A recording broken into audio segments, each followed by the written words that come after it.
Medics don't engage! Stay down! The command split the air like a whip crack. Dust, blood, chaos.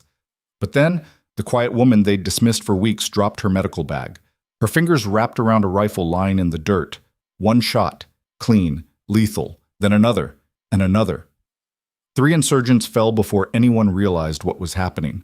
The SEAL team froze. This wasn't possible. She was just a medic. Small. Silent. Harmless. Until she wasn't. What they didn't know, what no one knew, was that Lena Vance had a past sealed in classified files. A ghost name whispered in dark corners of military intelligence. And in the hell of Blackthorn Valley, that past was about to surface. Before we dive in, if you're enjoying this story, drop a like and comment with your city so I can see how far these tales travel. Stay until the end. You won't believe where this goes. The heat in Blackthorn Valley didn't just burn, it suffocated. Lena Vance felt it press against her skin as she adjusted the straps of her medical pack, sweat pooling beneath the Kevlar vest that never quite fit right. The valley stretched before them like a wound carved into the earth. Jagged ridges, crumbling stone, and shadows that seemed to move when you weren't looking directly at them. She kept her head down as the convoy rolled to a stop. Around her, the SEAL team moved with practiced efficiency. Boots hit dirt. Weapons came up. Eyes scanned. These men were operators, elite, sharp, every movement a study in controlled aggression. And then there was Lena, 5'4", 120 pounds soaking wet. Medical Corps insignia on her shoulder that might as well have been a sign that read liability. "Vance, stay close to the vehicles," Sergeant Cade Merrick called out. His voice carried that particular edge she'd heard 100 times before. Not quite contempt, but close. Dismissal wrapped in procedure. "Copy," she said quietly. She didn't argue. Never did. Merrick was textbook, mid-30s, Georgia drawl, the kind of NCO who'd earned his stripes the hard way and never let anyone forget it. He'd made it clear from day one that he hadn't asked for a female medic attached to his unit. Command had insisted. So here she was, dead weight in his eyes. The rest of the team wasn't much better. There was Corporal Danny Chen, baby-faced, loud, always trying to prove something. Private First Class Marcus Webb, quiet but cold, the kind of guy who measured people and found most wanting. Staff Sergeant Kyle Raines, the oldest of the bunch, scarred and cynical, who looked at Lena like she was a ticking clock counting down to disaster. And then Lieutenant Garrett Hayes, officer, Princeton grad, trying too hard to be one of the guys while simultaneously keeping enough distance to maintain authority. He'd been polite to Lena, almost courteous, which somehow felt worse than Merrick's open disdain. "Intel says the village is clear," Hayes announced, checking his tablet. "No hostile activity in 72 hours. We're here to verify, document, and extract if we find anything useful." "Sounds like a milk run," Chen said, grinning. "Milk runs get you killed," Raines muttered. Lena adjusted her pack and followed at a distance as they moved out. The village, what was left of it, sat at the base of the valley like a collection of broken teeth. Mud brick structures, most of them collapsed. Burned-out vehicles. The kind of place that had seen fighting and lost. They moved in formation, professional and tight. Lena stayed back, watching their six, keeping her breathing steady despite the weight of the pack and the climb. She'd learned early on not to complain about the physical demands. The first week, she'd kept pace with them on a 12-mile ruck. Merrick had barely acknowledged it. The second week, she'd beaten Chen's time by 4 minutes. That had earned her a grunt and suspicious looks. You couldn't win with these men. Too weak, and you were dead weight. Too strong, and you were something else. Something that didn't fit their mental boxes. So Lena had learned to be invisible. The ruins opened up before them. Hayes signaled a halt. "Webb, Chen, clear those structures. Raines, overwatch on that ridge. Merrick, with me. Vance, stay with the gear," Merrick finished. Lena nodded and took a knee beside a crumbling wall, using the opportunity to inventory her supplies. Tourniquets. Hemostatic gauze. Morphine. Chest seals. The familiar ritual calmed her. She could hear Chen joking over the comms as he and Webb moved through the buildings. Radio chatter, the crunch of boots on debris. Normal sounds for abnormal work. Then, a crack split the air. Not thunder. Not a vehicle backfiring. A rifle shot. Contact! Webb's voice, sharp and high. Contact north! The world exploded. Gunfire erupted from 3 directions simultaneously: the ridgeline, the western buildings, the rocky outcrop to the east. The ambush was textbook perfect. Pre-sighted firing positions, overlapping fields of fire, no escape routes. Someone had been waiting for them. Get down! Get down! Merrick's voice barely cut through the chaos. Lena was already moving, not away, toward. She sprinted low across open ground as bullets chewed up the earth around her, reaching Chen, who'd gone down in the first volley. Chen! She slid into cover beside him. His leg was torn open, blood pumping dark and fast. Femoral artery. He had minutes. Shit! Shit! I'm hit! I know! Stay still! Her hands moved with mechanical precision. Tourniquet above the wound. Twist. Lock. The bleeding slowed. More gunfire. An explosion somewhere close, probably an RPG. Dust and smoke rolled over them. Vance, fall back! Hayes screaming over the radio. Medical personnel, fall back to secondary position. She ignored him. Webb was 20 meters away, pinned behind an overturned cart. She could see blood on his shoulder. Webb, how bad? She called. Through and through, I'm good. He wasn't good. She could tell by the way he was holding that arm. But he could move, and movement meant survival. Rains, where are you? Hayes again, voice tight. Ridge is compromised. I'm coming down. Another explosion. Closer this time. The shockwave rattled Lena's teeth. Chen grabbed her arm, eyes wide. We're gonna die here. Not today. She finished securing the tourniquet and checked his pupils. Shock setting in, but manageable. Can you move? Yeah. Then move. That building. 10 o'clock. Go. She helped him up, half carrying him across the gap, while gunfire tracked their movement. Something hot buzzed past her ear. Too close. But they made it. Barely. Inside the building, 3 more were already sheltering. Merrick, Hayes, and a communications specialist named Park, who looked about 16 and terrified. How many hostiles? Hayes demanded. At least 20, Merrick said. Could be more. They've got the high ground and better position. We're fucked. Air support? 15 minutes out, if we're lucky.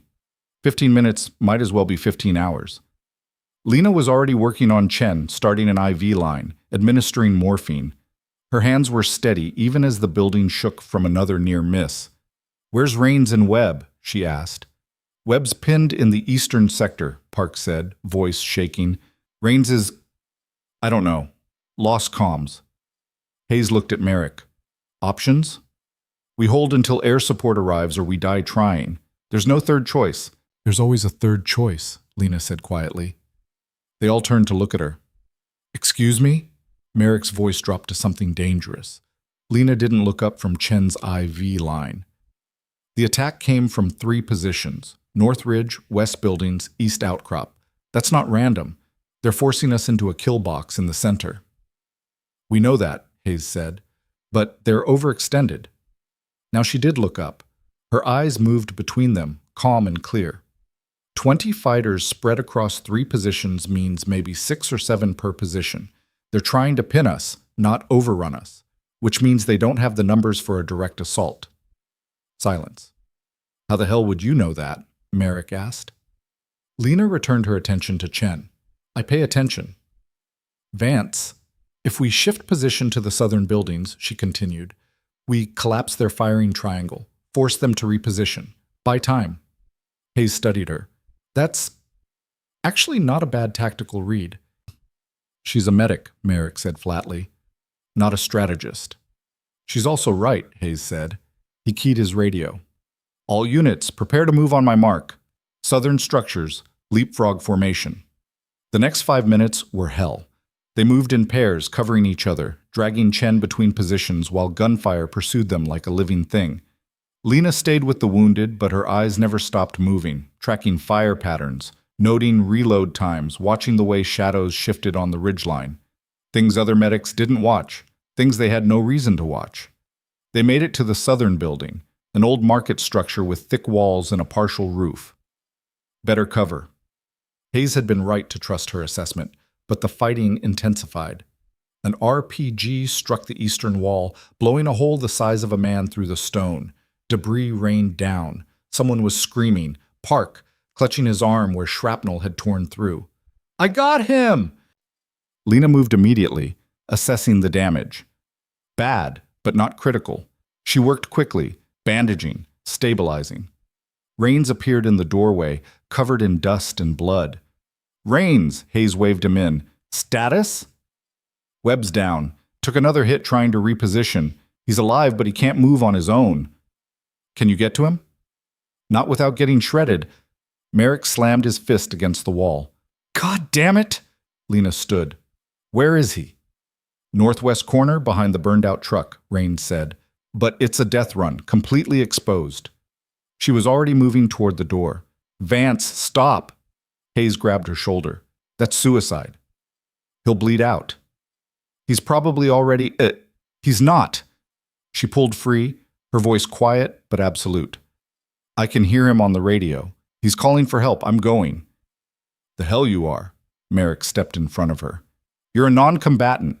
You don't make tactical decisions." For the first time since the shooting started, Lena met his eyes directly. There was something in her gaze that made him step back. Not fear, not anger. Something older, colder. "I'm a medic," she said softly. "My job is to keep people alive. Get out of my way." Hayes hesitated, then nodded. "Rains, give her covering fire." "Sir, this is insane."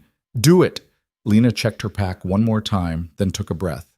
The sounds of the battle seemed to fade for just a moment. She could feel her heartbeat, slow and steady. Could feel the weight of the Kevlar, the placement of every piece of equipment. Could feel muscle memory she'd tried to bury clawing its way back to the surface.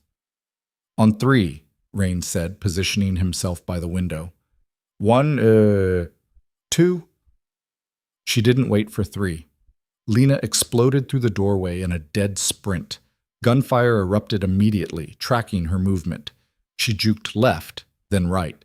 Not panicked, but deliberate, reading the angles. The rounds hit where she'd been, not where she was going. 20 meters. Something spanged off her helmet, too close. 15 meters. Her lungs burned, but her breathing stayed controlled. Tactical breathing. 4 counts in. 4 counts hold. 4 counts out. 10 meters. The truck appeared ahead, riddled with bullet holes and scorched black. She could see Webb's boots protruding from behind it. 5 meters. Almost. Her foot hit something wrong. A divot in the ground, hidden by dust. Lena went down hard, sliding across dirt and gravel. Her medical pack flew off, tumbling across the ground. For a moment, she was completely exposed. Gunfire intensified, kicking up dirt inches from her face. She couldn't move forward, couldn't stay here. And then she saw it. Lying in the dust, 3 feet away. An M4 rifle. Probably Webb's, dropped when he'd taken his second hit. Lena's hand moved toward it before her conscious mind had decided. Her fingers wrapped around the familiar weight, the texture of the grip, the balance. Muscle memory flooded back like a dam breaking. She'd promised herself she'd never hold one of these again. That was before Blackthorn Valley. Lena rolled to a firing position, bringing the rifle up in one smooth motion. Her cheek found the stock. Her eye found the sight picture. Her breathing settled into the space between heartbeats. The world narrowed to vectors and angles. First target, North Ridge. Muzzle flash from behind a rock formation. Range approximately 200 meters. Wind negligible. Elevation minimal. She exhaled halfway and squeezed. The rifle cracked. On the ridgeline, a figure jerked and fell. Second target, western building, second floor window. Machine gun position. Range 180. Partial cover. Adjust. Breathe. Fire. The machine gun went silent. Third target, eastern outcrop, RPG team preparing another shot. Range 220. Moving target. Lead the movement. Lead the timing. Wait for it. Now. The RPG operator dropped. His weapon clattered down the rocks. 3 shots. 3 seconds. 3 kills. The battlefield went quiet. Not actually quiet. Gunfire still echoed, radios still crackled, but a different kind of silence. The silence of disbelief. Behind the truck, Webb stared at her with eyes like dinner plates. What the fuck? Lena didn't answer. She was already moving again, combat crawling to his position, dragging the rifle with her. You're hit in the shoulder and the leg, she said, her voice returning to the calm, clinical tone they knew. I'm going to stabilize you. Who? What are you? Your medic. Hold still. She worked quickly, applying pressure dressings while keeping the rifle within reach. Her eyes continued to scan the battlefield, marking positions, threats, opportunities. The enemy was reorganizing. She could see it in their movement patterns. They'd pulled back after losing 3 positions, but they weren't retreating, regrouping. Can you move? She asked Webb. Not really. Then we wait for cover. She keyed her radio. Hayes, I've got Webb. He's stable but non-ambulatory. Need suppressing fire to extract. Copy that. Stand by. 10 seconds later, Merrick and Rains opened up from the southern building. Sustained fire, forcing the enemy to keep their heads down. Go! Hayes' voice crackled. Lena slung the rifle across her back, grabbed Webb under the arms, and started dragging. He outweighed her by at least 80 pounds, but she'd trained for this. Used her legs, kept low, maintained momentum. Bullets tracked them. Close. Too close.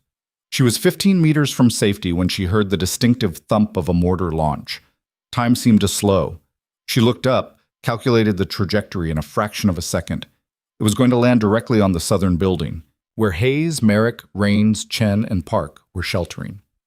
Incoming! She screamed. North wall! She didn't see if they moved. She was already throwing herself over Webb, shielding him with her body as the world turned white and loud. The explosion lifted them both off the ground. Lena hit hard, tasting blood and dust. Her ears rang. Everything hurt. But she was moving. Still moving. Webb groaned beneath her. Alive.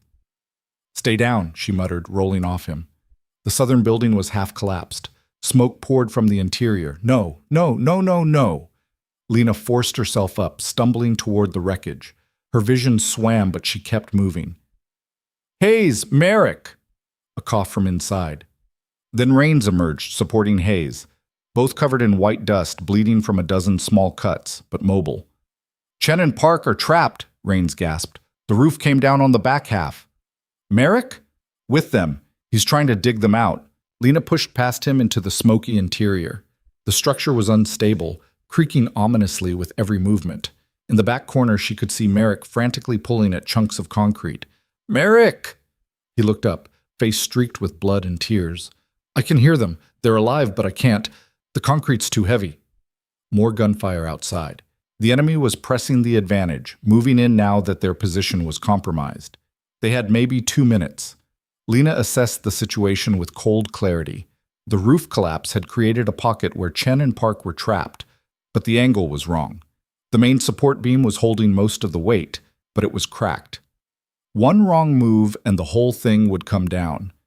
Stop pulling, she said. You'll bring the rest down on them. We have to be smart. She moved closer, examining the rubble. Rains, get back outside. Hold that door. Hayes, I need you on this section here. Merrick, the beam needs support before we shift anything. Since when do you give orders? Merrick snarled. She looked at him. Really looked at him. Since right now. We're running out of time, and I'm the only one who can see the solution. So you can either help or get out of my way. Something in her voice, the absolute certainty, made him nod. They worked in coordinated silence. Lena directed every movement, every shift of weight. She'd studied structural engineering in another life, another identity. 3 minutes later, they pulled Chen free. Then Park. Both alive, both breathing. Move, Lena ordered. Building's compromised. They evacuated just as the rest of the roof gave way with a thunderous crash. Outside, Rains was laying down suppressing fire, but the enemy was getting closer. Air support? Hayes gasped. Still 5 minutes out. They weren't going to last 5 minutes. Lena looked around the battlefield, 5 wounded men depending on her. Enemy forces closing from 3 sides. No escape route, no miracle coming, just her. And a rifle she'd sworn never to use again. She picked it up. The weight felt right, felt natural, felt like coming home to a house on fire. Vance? Hayes was looking at her strangely. Get everyone to that depression, 20 meters south, she said quietly. The shallow crater from the first RPG. It'll give you cover from two sides. What about you? I'm going to buy you time. That's not your medical corps. She turned to face him fully. The dust had settled on her face like a second skin. Her eyes were clear and calm and absolutely terrifying in their focus. Lieutenant Hayes, she said softly. Right now, I'm whatever I need to be to keep my people alive. Now move them. That's not a suggestion. He moved them. Lena waited until they were in position, then she took a breath and stepped into the open. The M4 came up smooth and natural. She'd spent 5 years trying to forget this feeling, the way the world simplified when you looked through the sight, the way time stretched and compressed, the way all the noise fell away until there was only the math of trajectory and breath and trigger pull. First target, squad leader on the north ridge, directing the others. He was good, staying mobile, using cover effectively. Not good enough. She led his movement by half a body width. Fire. He dropped. The enemy squad faltered, confused. Their leader was down. Second target, machine gun team setting up on the western approach. They were focused on the crater where her team was hiding. Range 190, slight upward angle. 2 targets. Fire. Shift. Fire. Both down. The machine gun position went quiet. Now the enemy knew something was wrong. Fire shifted toward her position, but she was already moving, relocating before they could acquire her properly. This was the dance she remembered, the terrible, necessary dance. Third target, RPG team. They'd learned from last time, staying mobile, preparing to fire on the move. Harder shot, much harder. Lena settled her breathing, let her heartbeat slow, waited for that perfect moment between breaths where everything aligned. The RPG operator stopped for just a fraction of a second, adjusting his aim. That was enough. Fire. He went down. The RPG clattered harmlessly down the hillside. She'd fired 6 shots, 6 were down. The enemy attack stalled completely. From the crater, she heard Merrick's voice, raw with disbelief.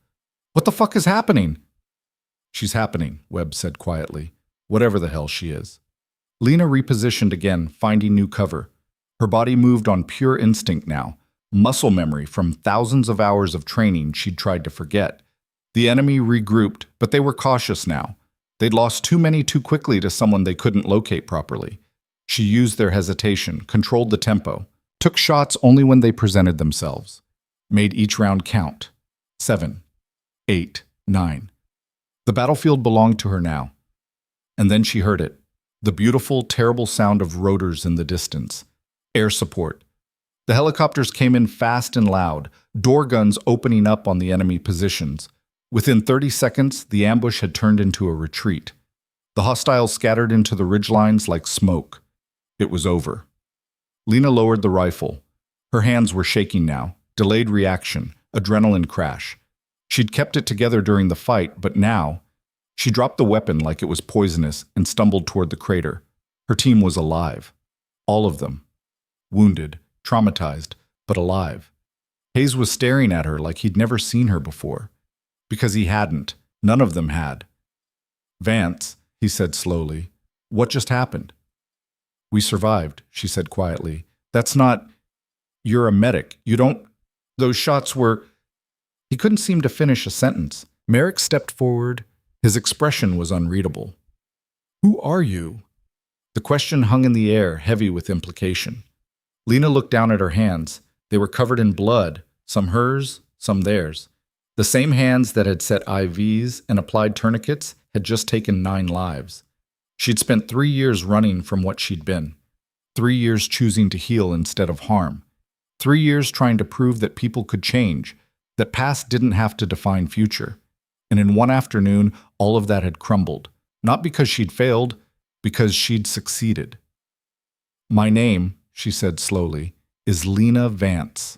I'm a medic attached to this unit. That's all you need to know. Bullshit. Merrick's voice was hard. I've seen operators, real operators, who couldn't make those shots. You dropped 9 hostiles in under 3 minutes with precision I've never seen outside of... He stopped. His eyes widened slightly. No way. Merrick. The shots. The tactical assessment. The way you moved. He was putting pieces together, his expression shifting from disbelief to something like awe. I've only seen that kind of profile once, in classified briefings about— Drop it, Lena said sharply. There was a unit, Merrick continued, speaking slowly. Black Ops? Beyond Black. They didn't exist officially. Specialized in impossible shots, precision elimination, zero-footprint operations, but they were disbanded 4 years ago after— He stopped again, staring at her. After their last mission went wrong. Everyone thought the team was KIA. The silence stretched. Merrick, Hayes said quietly. Stand down. She's one of them, Merrick said. She's fucking Wraith Protocol. The name hit like a physical blow. Lena closed her eyes. Wraith Protocol.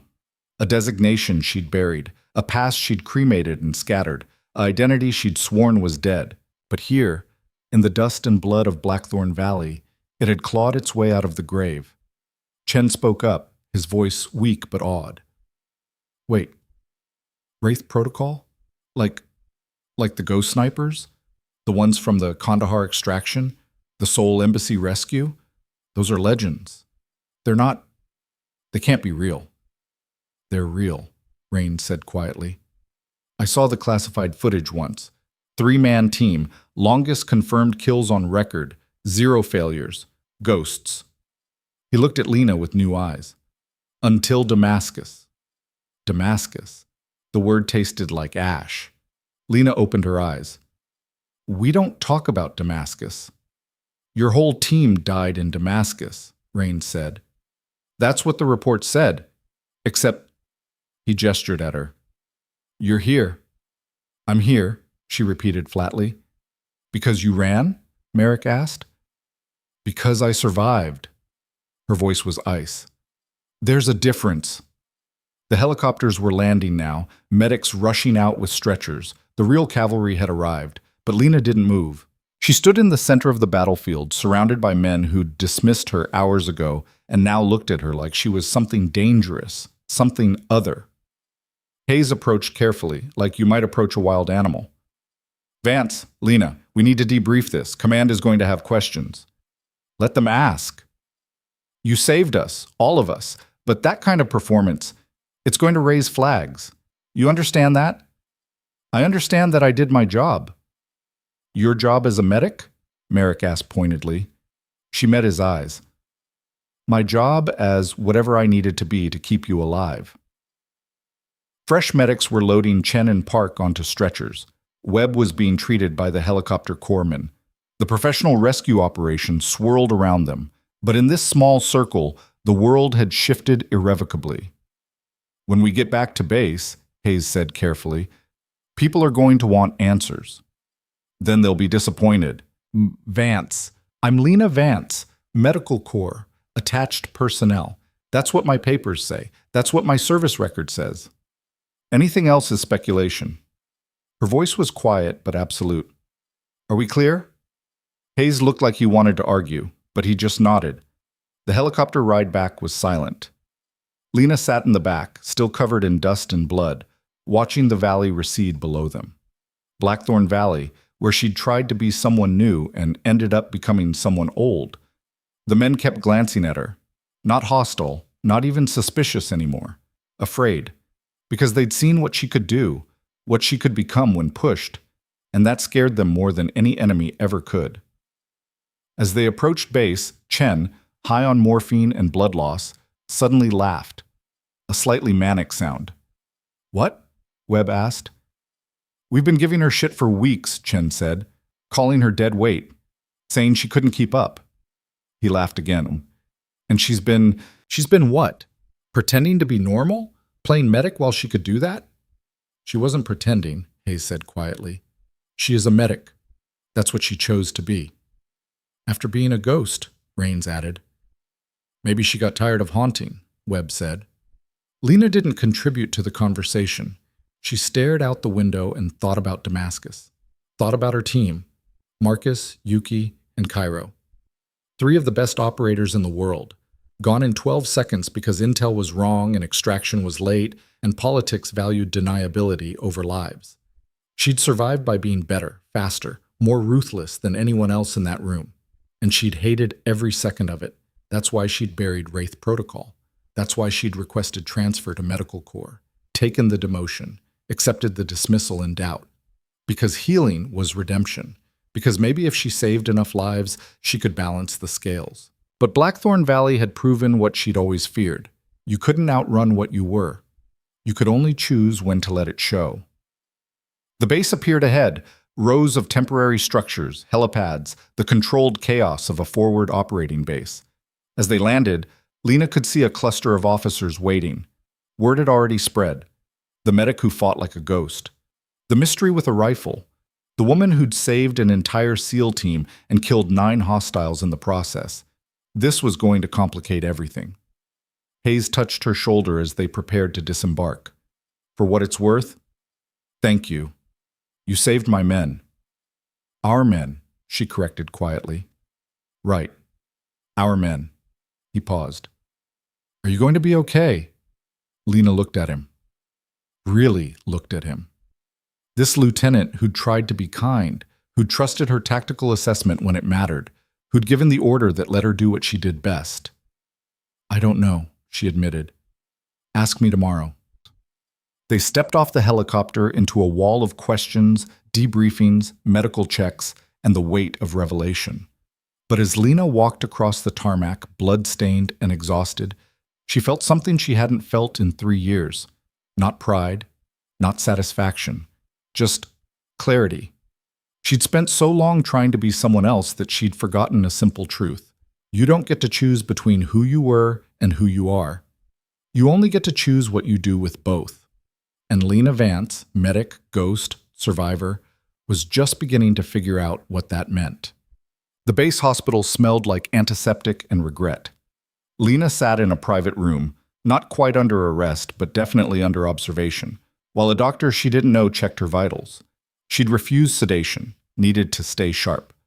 Through the window, she could see Merrick and Hayes in heated discussion with a colonel she recognized from briefings, probably arguing about protocol, classification, what to put in the report, what to do about her. A knock on the door. Come in. A woman entered, mid-40s, civilian clothes, ID badge that said Department of Defense, but nothing more specific. She had the look of someone who dealt in secrets professionally. Ms. Vance, or should I say Lieutenant Vance, or perhaps Wraith 3? Lena didn't respond. The woman smiled thinly. I'm here to discuss your future. I have a future? That depends entirely on this conversation. She sat down across from Lena, crossing her legs, utterly comfortable despite the circumstances. Wraith Protocol was decommissioned, she said. Officially, everyone died in Damascus. You were granted a new identity, Medical Corps assignment, a chance to disappear into a normal career. I was buried alive, Lena said flatly. You were protected. There were people who wanted answers about Damascus, people who don't accept failure. Letting you die kept you safe.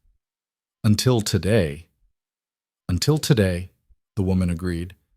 Now 9 hostile combatants are dead by impossibly precise rifle fire, and a SEAL team is telling anyone who'll listen about a miracle medic who fights like a legend. She leaned forward. That kind of story spreads, Ms. Vance. And when it spreads, people start asking questions, connecting dots, remembering Damascus. What do you want? The same thing you want to make this go away. Lena laughed bitterly. You can't make this go away. There were witnesses, body cam footage, radio chatter. Half the base knows. We can classify it, seal the records. Convince your team that discretion serves everyone's interests. The woman's smile was sharp. We're very good at making inconvenient truths disappear. In exchange for? You go back to being Lena Vance, medic. You never speak of Wraith Protocol. You never access those skills again. She paused. You bury the ghost permanently. And if I refuse? Then you become a problem, and problems get solved. The threat was delivered with bureaucratic politeness, which somehow made it worse. Lena looked at her hands again, still stained with blood that wouldn't wash off until she got to a proper sink. I didn't want this, she said quietly. I know. I just wanted to save lives. You did. 9 deaths bought 5 lives. That's a hell of an exchange rate in this business. It's not a business, Lena snapped. They're people. And you kept your people alive using skills you've spent 3 years pretending not to have. The woman stood. I'll give you an hour to think about it. But Lena, the offer expires. Choose wisely. She left. Lena sat alone in the antiseptic room and wondered what choice she'd really been given. Bury the past or become it entirely. Heal or harm. Be Lena Vance or be Wraith 3. Outside, the sun was setting over Blackthorn Valley, the place where everything had changed. Or maybe, she thought, nothing had changed at all. Maybe she'd always been both. Maybe the question wasn't which one to be, but how to live with being both. The door opened again. This time it was Merrick. He stood in the doorway, arms crossed, expression complicated. They're going to classify this, he said. Seal everything. Pretend it didn't happen. I know. And you're okay with that? Lena met his eyes. Are you? He was quiet for a long moment. You saved my life today, Chen's life, all of us. I don't care what your file says or what unit you belong to or what secrets you're carrying. He stepped into the room. I care that you were there when it mattered. I'm still a medic, Merrick. Yeah. He smiled slightly. You're also a hell of a lot more than that. And maybe that's okay. He offered his hand. Lena looked at it for a moment, then shook it. We good? Merrick asked. We're good. He turned to leave, then paused. For what it's worth, I'm glad you're on our side. Me too. When he was gone, Lena leaned back against the bed and closed her eyes. Tomorrow, she'd make her choice. Tonight, she'd just exist. Somewhere between the ghost and the medic. Somewhere between the past and the future.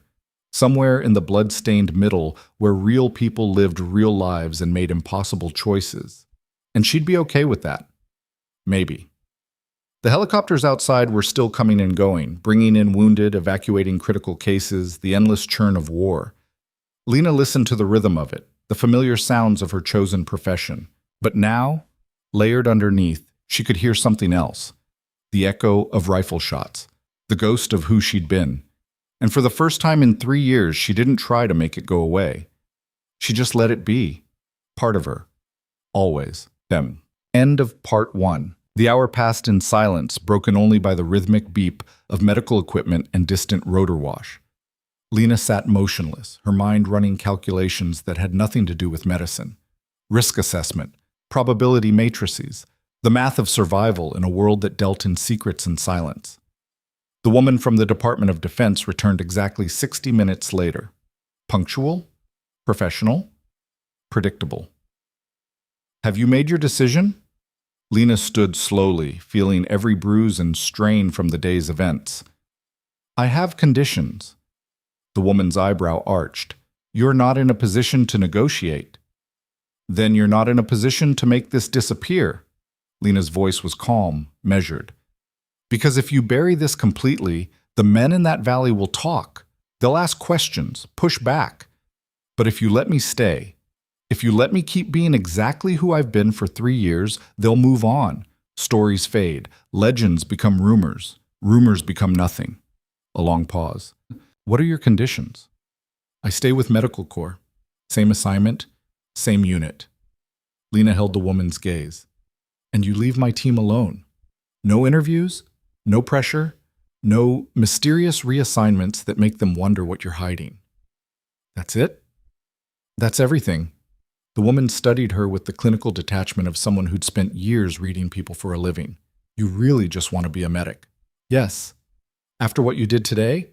After proving you're still one of the best tactical operators alive? She shook her head slightly. Most people would leverage that. Demand better assignments, higher pay, recognition. I'm not most people. No, you're really not. The woman pulled out a tablet, typed something. Done. You remain Lena Vance, Medical Corps. The incident at Blackthorn Valley is classified under operational security protocols. Your team receives commendations for bravery under fire. The 9 hostiles are credited to air support. She looked up. But understand this. You use those skills again. You surface in any classified database. You become visible. This deal evaporates. Clear? Crystal. Good. The woman stood.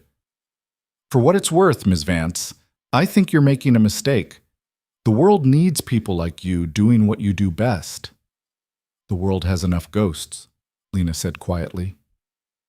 After she left, Lena was cleared by medical and released back to barracks. It was nearly midnight. The base had settled into its nocturnal rhythm. Guards at checkpoints, mechanics working late shifts, the ever-present generator hum. She walked across the compound alone, favoring her left leg slightly. Nothing serious, just bruising from the impact when she'd hit the ground. The barracks were dark and quiet when she entered. Her bunk was in the medical wing, separate from the main SEAL quarters, but close enough to respond to emergencies. She showered in cold water, watching blood and dust spiral down the drain, wondering how many more times she'd wash away evidence of violence and pretend it never happened. When she emerged, someone was waiting. Webb sat on the bench outside the showers, his shoulder properly bandaged now, arm in a sling. "You should be in medical," Lena said. "So should you." He gestured at the purple bruising visible on her arms. "But here we are." She sat down next to him, suddenly exhausted. They didn't speak for a while, just sat in the quiet darkness, two people who'd survived something that should have killed them. "I wanted to say thank you," Webb finally said, "for coming back for me, for the whole death run thing. It's my job." "Bullshit." He turned to look at her. "Your job was to stay safe and treat wounded. Running through a kill zone to drag my ass out? That was something else." Lena didn't respond. "The thing is," Webb continued, "I've been military for 8 years, seen a lot of combat, a lot of operators, and I've never seen anyone move like you did today." He paused. "The way you analyzed the ambush, the way you directed the extraction. And then those shots?" He shook his head. "That wasn't luck. That was skill at a level I didn't know existed outside of classified briefings." "Webb, I'm not asking for your story," he said quickly. "Whatever you were before, whatever you're running from, that's your business. I just want you to know that whatever happens, however command decides to handle this, I've got your back." The simple statement hit harder than expected. "Why?" Lena asked. "Because you had mine when it counted." He stood carefully, adjusting his sling. "That's all that matters to me." He left her sitting in the darkness. Lena remained there for another 20 minutes, thinking about loyalty and secrets, and the strange mathematics of trust earned under fire. Finally, she went to bed. But sleep didn't come easy. Morning formation was tense. The entire base knew something had happened at Blackthorn Valley. The official report called it a successful rescue operation with air support neutralizing hostile forces. But rumors spread faster than official statements, and rumors had teeth. Lena stood in ranks with the other medical personnel, eyes forward, expression neutral. She could feel the stares from across the formation. The SEAL teams, the Rangers, even the support staff. The quiet medic who'd done something impossible. Colonel Marks, base commander, career officer, perpetually exhausted, addressed the formation with practiced efficiency. Commendations for bravery. Recognition of successful operations. The usual military theater. He didn't mention Blackthorn Valley specifically, but when his eyes passed over Lena, they lingered for just a fraction of a second. Message received, "We're watching you." After formation, Lena returned to medical. There was work to do. Inventory, supply checks, routine physicals for incoming personnel, the mundane machinery of military medicine. She threw herself into it gratefully. Dr. Sarah Quan found her 2 hours later, reorganizing the pharmaceutical storage for the third time. "Vance, my office." Quan was chief medical officer, early 40s, Korean-American, brilliant diagnostician with zero patience for bullshit. She'd been the one who'd approved Lena's transfer to this unit 3 months ago. Her office was small but meticulously organized, medical journals stacked precisely, diplomas aligned perfectly, a space that demanded order from chaos. "Close the door." Lena did. "I read the after-action report from Blackthorn Valley," Quan said without preamble. "The official one and the unofficial one that's circulating among people with clearance." She leaned back in her chair. "They don't match. Reports rarely do." "Don't be glib with me, Vance," Quan's voice sharpened. The official report says you performed emergency triage under fire and assisted with casualty evacuation. Standard combat medic work. Exemplary, but not unusual. That's accurate. The unofficial report says you killed 9 hostiles with 9 shots, directed tactical operations, and saved an entire SEAL team from annihilation using skills far beyond medical training. Quan's eyes were hard. Care to explain the discrepancy? Lena kept her expression neutral. The unofficial report is speculation. Is it? Yes, ma'am. Quan studied her for a long moment.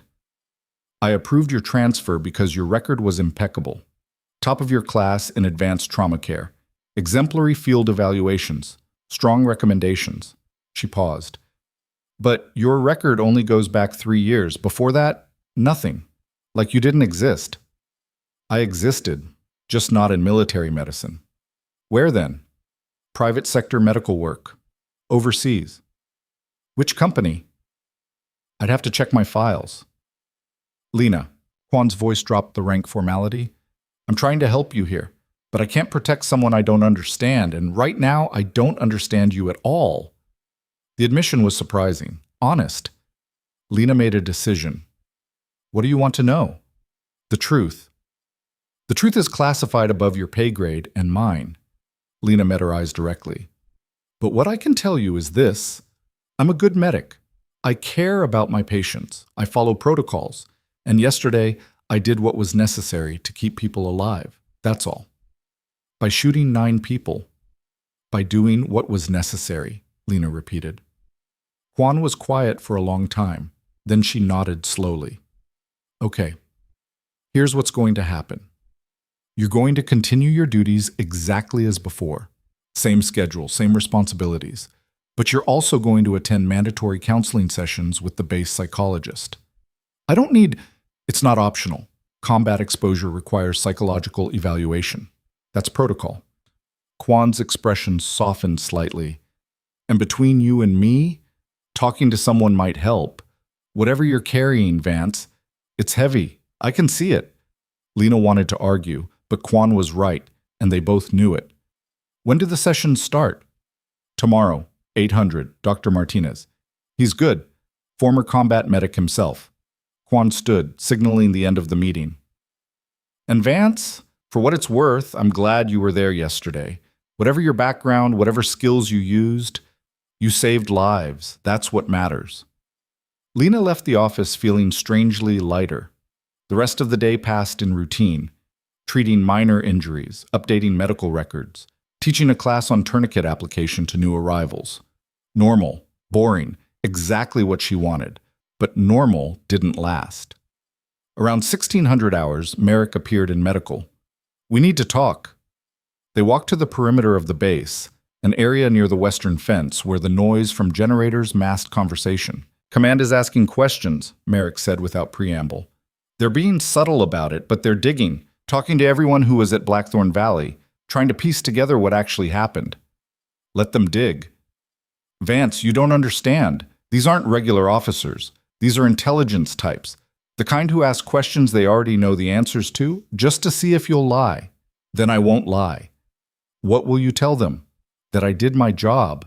She looked at him. What will you tell them?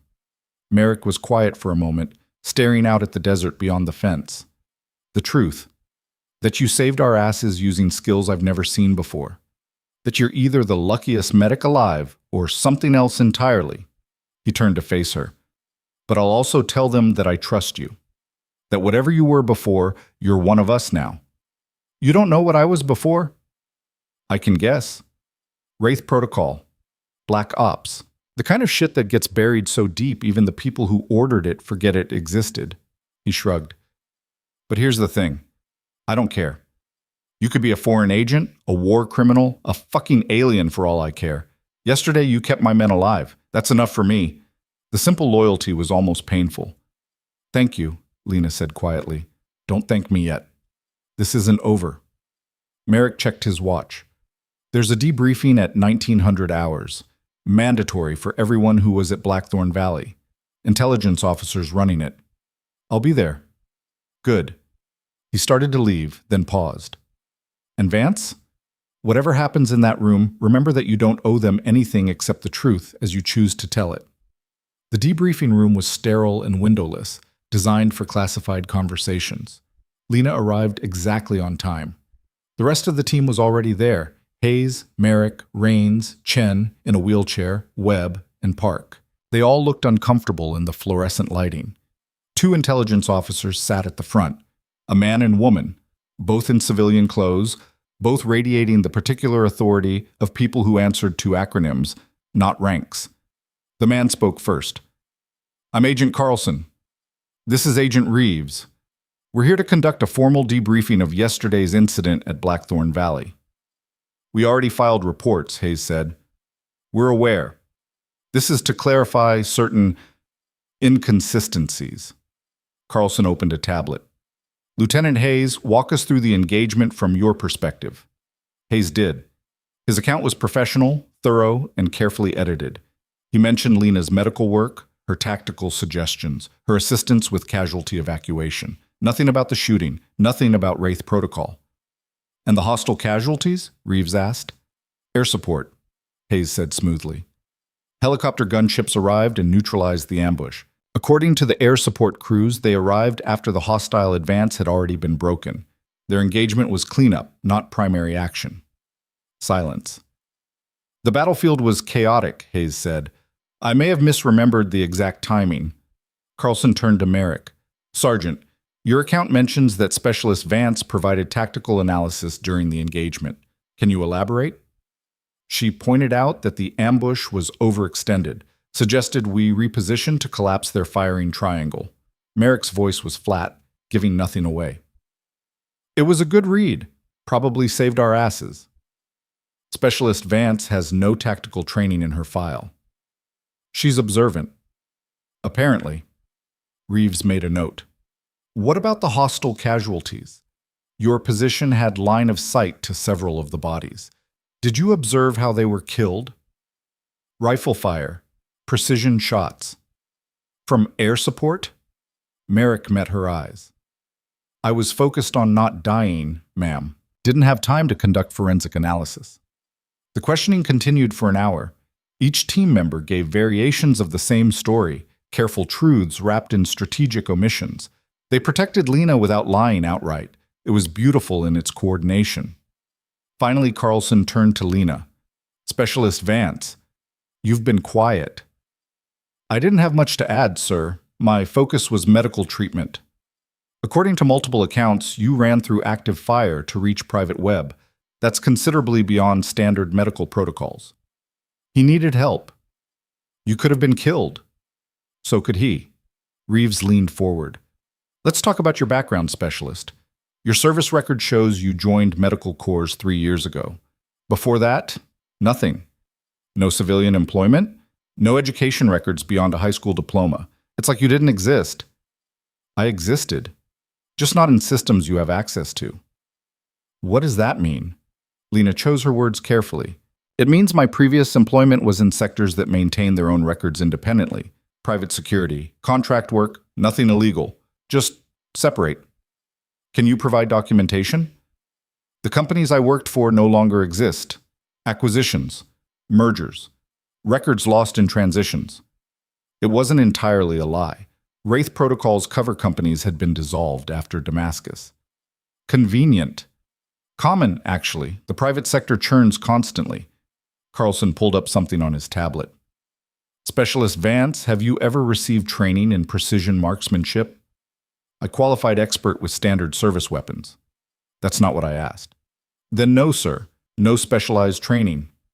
The lie tasted familiar, necessary. "Have you ever been part of a classified military unit?" "No, sir." "Have you ever operated under an identity other than Lena Vance?" The question hung in the air like a blade. Hayes started to object. "Agent Carlson, I don't see how—" "Answer the question, Specialist." Lena looked at Carlson directly, saw the test in his eyes. He knew, or suspected. This was about seeing if she'd break.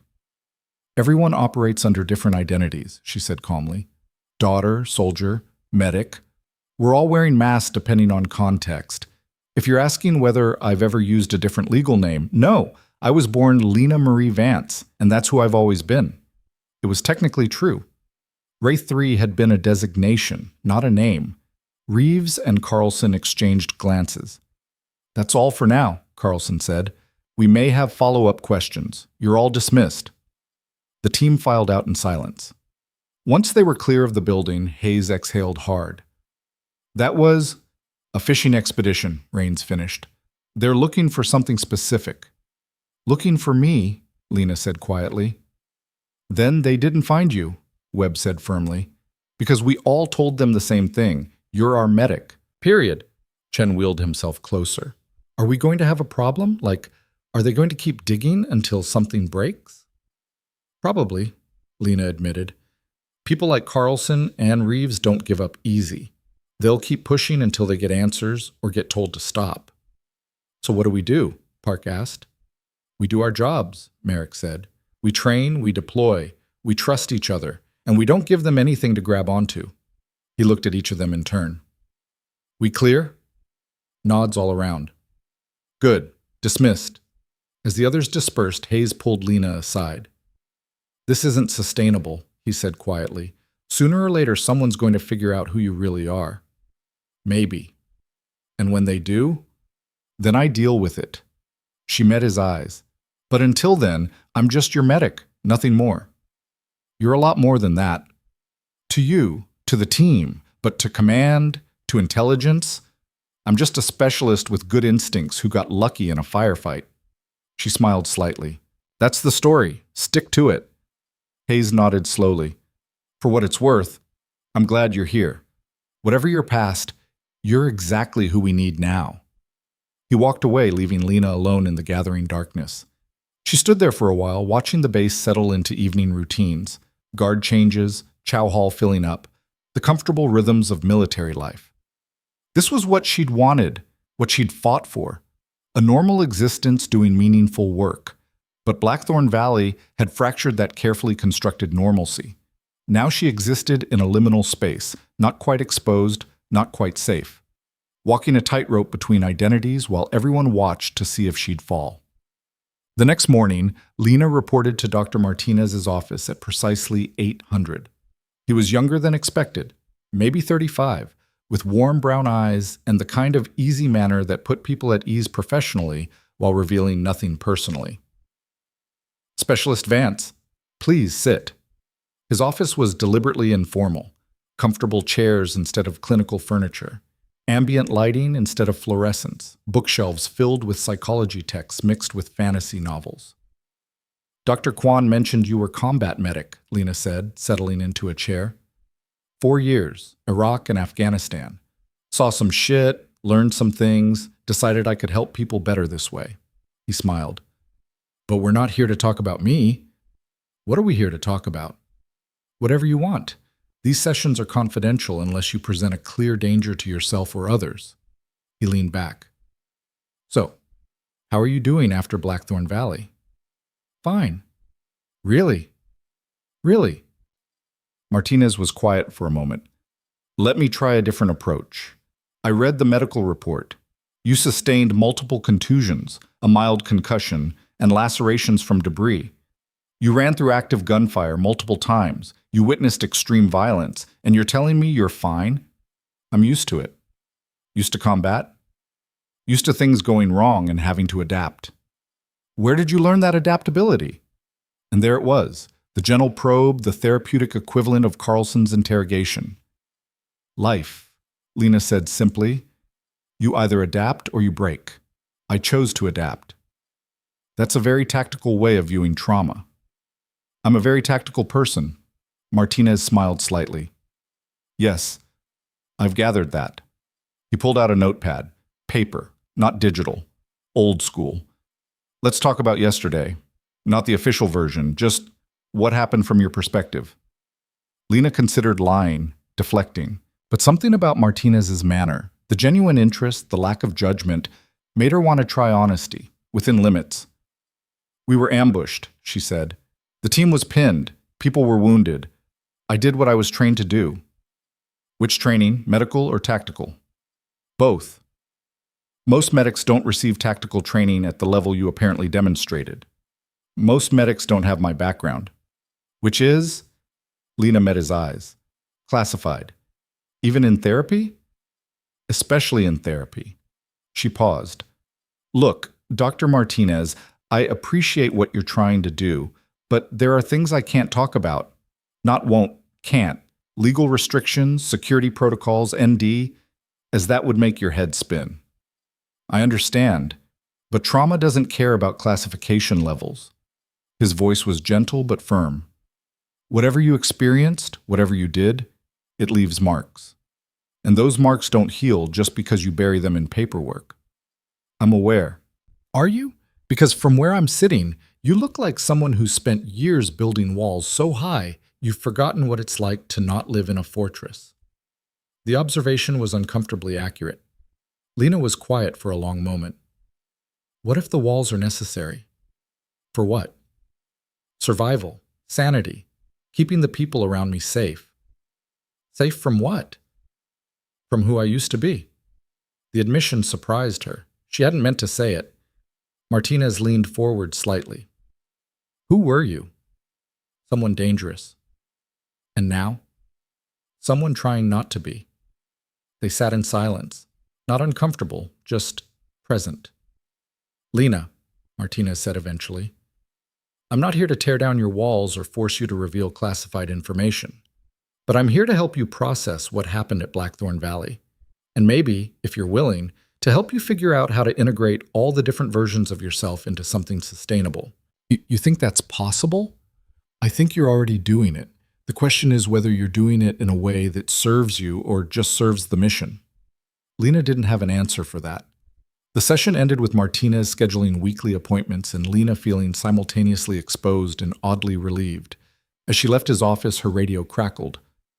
Vance, report to medical. Emergency trauma incoming. She ran. But the emergency was a training accident, a Humvee rollover that had pinned a mechanic underneath. By the time Lena arrived, they'd extracted him, but the injuries were severe. Crushed pelvis, internal bleeding, deteriorating vitals. The other medics were already working, but they were young, inexperienced, starting to panic as the patient coded. Lena stepped in. Pressure here. More fluids. Get me a chest tube kit, now. Her voice cut through the chaos with absolute authority. The team responded instantly, falling into coordinated rhythm under her direction.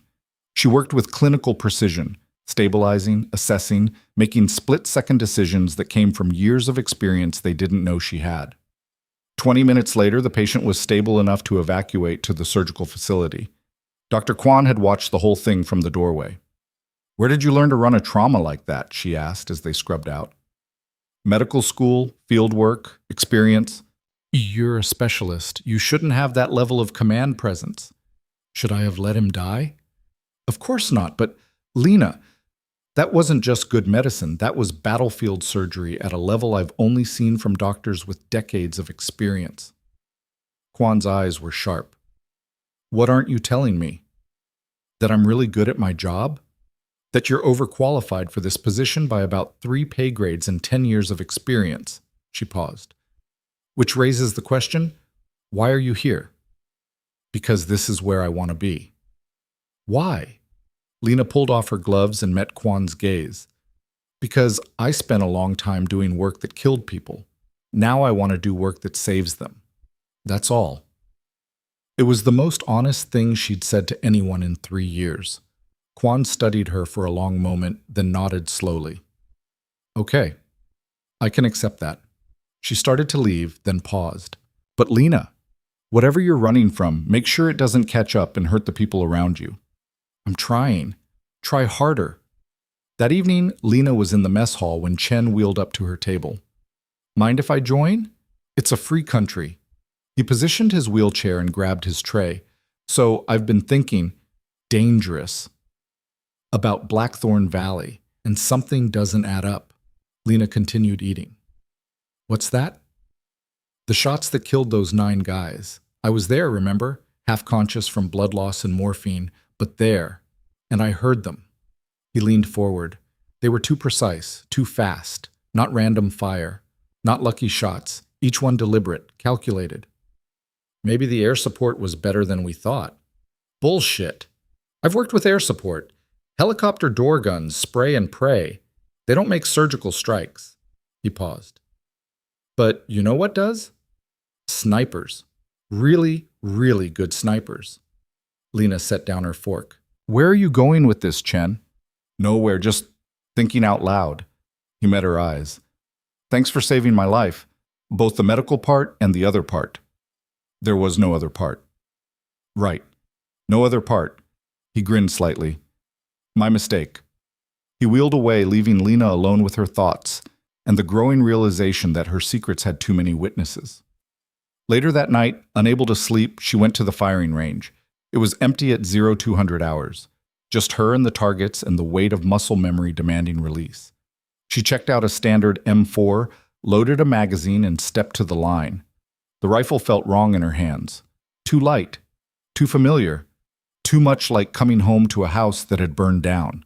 She aimed at the furthest target, 300 meters. Breathed. Remembered Damascus. Remembered her team. Remembered why she'd walked away. And lowered the rifle without firing. Some doors, once closed, needed to stay that way. She returned the weapon unfired and walked back to barracks, feeling the ghost of who she'd been following 3 steps behind like a shadow at noon. Back in her bunk, she pulled out a small metal box from her footlocker. Inside was a single photograph. 4 people in tactical gear, faces obscured but postures relaxed. Her old team, Marcus, Yuki, Cairo, all dead. Because she'd survived. I'm sorry, she whispered to the photograph. I'm trying to do better. The faces in the photo didn't answer. They never did. She put the box away and lay in the darkness, listening to the base settle into sleep around her. Tomorrow would bring more questions, more scrutiny, more pressure to be someone she'd tried to leave behind. But tonight, she was just Lena Vance, medic, soldier, ghost, trying to figure out how to be all 3 without destroying everything she'd built, and failing, slowly, inevitably, but still trying. Because that's what ghosts do. They haunt the spaces between who they were and who they're trying to become, never quite belonging to either world, forever caught in the liminal space where the living and the dead negotiate terms of existence.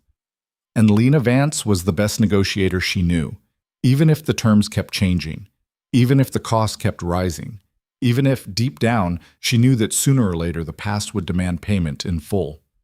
Outside, the desert wind picked up, carrying sand and secrets across the base. Lena closed her eyes and let the sound wash over her. Tomorrow would come regardless. Tonight, she'd just exist. In the space between, where ghosts lived. And medics dreamed of being normal. Morning came too soon, dragging Lena from fitful sleep into the harsh reality of reveille and another day of pretending. She went through the motions on autopilot. PT, shower, breakfast, morning medical briefing. Dr. Quan watched her with concern, but said nothing. The other medics gave her space, sensing something had shifted but unable to articulate what. By 0900, Lena was restocking supply cabinets when the base alarm shattered the routine. Not a drill. The tone was wrong. Urgent, sustained, carrying the particular frequency that meant real crisis. All personnel to defensive positions. This is not a drill. Repeat. This is not a drill. Lena's hands stilled on the bandage box. Her heart rate didn't spike. Training took over. The old training, the buried training, the training that analyzed threat patterns and calculated response times before conscious thought engaged. She moved to the window. Outside, the base was mobilizing. Soldiers running to positions. Vehicles starting. The controlled chaos of a military installation shifting to combat readiness. Her radio crackled. Hayes' voice tight with stress. Medical, we need trauma teams prepped. Multiple casualties incoming. What happened? Dr. Quan demanded. Patrol hit an IED 3 clicks out. Heavy casualties. They're under fire and can't extract. We're mounting a rescue op, but... Static. Need medical ready for worst-case scenario. Lena was already moving, pulling trauma kits, setting up triage stations. The other medics followed her lead without question.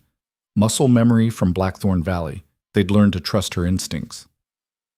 15 minutes later, the first wounded arrived. It was bad. Worse than bad. The IED had shredded the lead vehicle. 5 soldiers critically wounded, 2 more with severe trauma. They kept coming, bleeding, screaming, dying, faster than the medical team could process.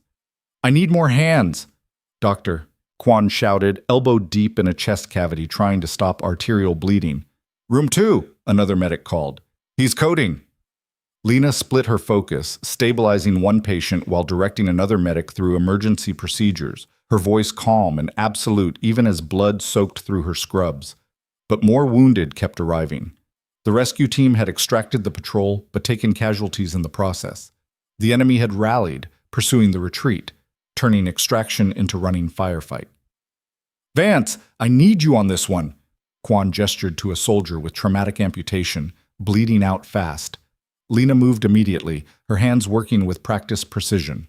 Tourniquet, pressure, hemostatic agents. The soldier was young, maybe 20, eyes wide with shock and terror. "Stay with me," Lena said quietly. "You're going to be okay." "My leg, I can't feel my leg." "I know, but you're alive. Focus on that." She stabilized him just as the next wave hit. The medical facility was overwhelmed. Too many wounded, too few hands. The math of triage was brutal. Save who you can, accept who you can't, keep moving. And then Hayes burst through the door, bleeding from a gash on his forehead, supporting Merrick, who was barely conscious. "Shrapnel to the chest," Hayes gasped. He's bad." Lena didn't hesitate. She guided them to an empty table, assessing Merrick's injuries with clinical detachment, even as her mind screamed recognition. Penetrating chest trauma. Tension pneumothorax developing. Minutes to live without intervention. "I need a chest tube kit. Now." She worked fast, decompression needle first to relieve pressure, then the tube, her hands steady even as Merrick's vitals crashed. "Come on," she muttered. "Come on, Merrick, don't you dare quit on me." His eyes fluttered open, unfocused.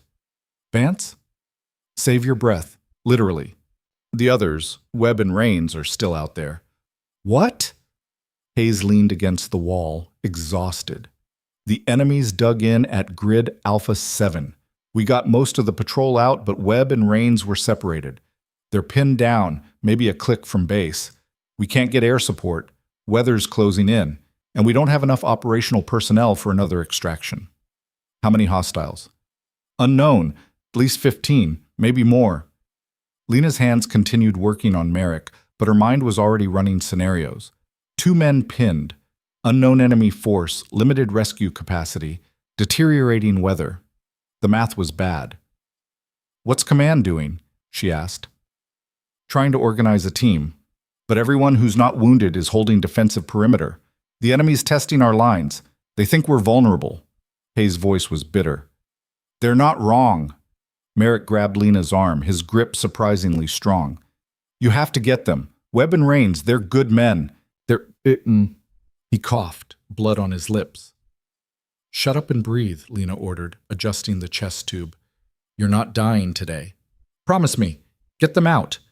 She looked at him, this man who'd dismissed her, doubted her, then defended her. This sergeant who'd become something like a friend. "I promise." She finished stabilizing Merrick and turned to Hayes. "Where exactly are they pinned?" "Grid Alpha 7, but Vance, you can't..." "Where?" "Exactly." Hayes pulled out a tactical map, pointing. "Here. Old compound, half collapsed. They've got some cover, but the enemy has them surrounded on 3 sides." Lena studied the map with the kind of focus she hadn't allowed herself in 3 years. Terrain, approach vectors, firing positions. The tactical picture assembled in her mind like a puzzle she'd solved 1,000 times before. "How long until command can mount a rescue?" "An hour, maybe more." "They don't have an hour." "I know that." Hayes slammed his fist against the wall. But what am I supposed to do? I've got 5 combat-ready personnel left. The rest are wounded, dead, or holding perimeter. We can't spare anyone for a rescue op." Lena looked around the medical facility. Wounded everywhere, medics struggling to keep up, Dr. Quan coordinating triage with desperate efficiency. She'd promised herself she'd never go back, never use those skills again, never be that person. But Webb and Rains were dying, and Merrick had asked her to promise. Some promises were worth breaking others to keep. "I'll go," she said quietly. Hayes stared at her. "What?" "I'll extract them." "Vance, you're a medic. I'm whatever I need to be." She started moving, grabbing gear. "I need a rifle, radio, basic tactical kit." "This is insane. You can't go alone against 15 hostiles." "I won't be fighting 15. I'll be extracting 2 and disappearing before they know I'm there." She paused, meeting his eyes. "Unless you have a better option." He didn't. "Give me 10 minutes to prep, then I'm gone." Dr. Quan appeared beside them, having overheard. "Vance, you can't be serious. Dead serious.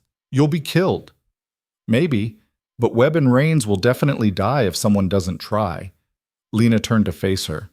"And I'm the only someone who might succeed."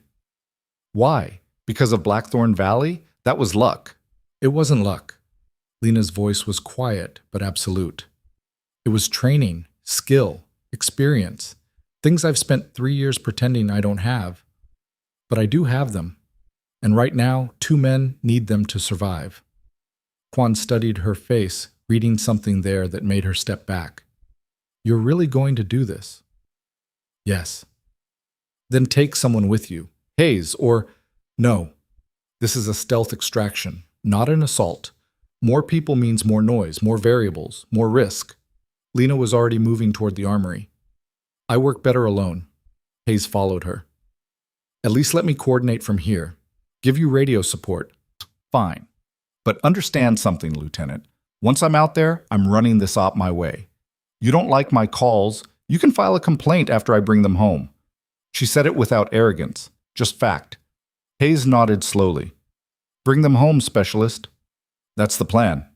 The armory sergeant was reluctant to issue gear to a medic, but Hayes pulled rank. 10 minutes later, Lena was equipped.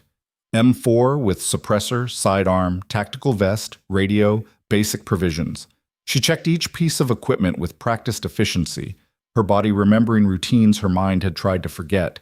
Dr. Quan appeared one last time as Lena prepared to leave. "This is who you really are, isn't it?" she asked quietly. "Not the medic, the other thing." Lena paused. "I'm both, that's the problem. And if you don't come back? Then you'll have one less medic to worry about." She adjusted the rifle sling. "But I'm coming back, with Webb and Rains." "How can you be so sure?" "Because I've done this before." Lena met her eyes. "And I was very, very good at it." She walked out before Quan could respond. The base perimeter was tense, soldiers watching the horizon, weapons ready. Lena approached the western gate, where the terrain offered best approach to Grid Alpha 7. The gate guard looked uncertain. "Ma'am, I have orders not to let anyone through without command authorization." Hayes' voice crackled over the radio. "She's authorized, let her through." The guard stepped aside. Lena moved into the desert. The transformation was immediate. Years of civilian pretense fell away like dead skin. Her posture shifted, lower, smoother, predatory. Her breathing settled into combat rhythm. Her senses sharpened, processing terrain and threat vectors without conscious thought. This was what she'd run from. This was what she'd buried. This was what she was. The compound at Grid Alpha 7 was half a click ahead. Lena approached from the south, using terrain and available cover. The enemy positions were predictable: high ground, overlapping fields of fire, standard guerrilla tactics. She counted at least 12 hostiles visible, probably more in reserve. Bad odds. Unless you weren't planning to fight fair. Lena circled wide, finding a position with line of sight to the compound. Through her scope, she could see Webb and Rains, pinned behind a collapsed wall, returning sporadic fire. Webb's shoulder was bleeding again. Rains looked exhausted. They wouldn't last much longer. She keyed her radio, voice barely above whisper. "Hayes, I'm in position." "Copy. What's your plan?" "Eliminate their overwatch, create confusion, extract during chaos." "That's not a plan. That's suicide." "It's both." She scanned the enemy positions through her scope. 3 snipers on high ground. Take them out, the rest lose their eyes. They'll either panic or advance. Either way creates opportunity. "Advance? Going radio silent. See you in 20. She switched off before he could argue. The first target was 200 meters out, elevated position, scanning the compound through binoculars. Good discipline. Unfortunate timing. Lena settled her breathing, found the rhythm between heartbeats, let the world narrow to math and physics. The suppressed rifle coughed. The spotter dropped.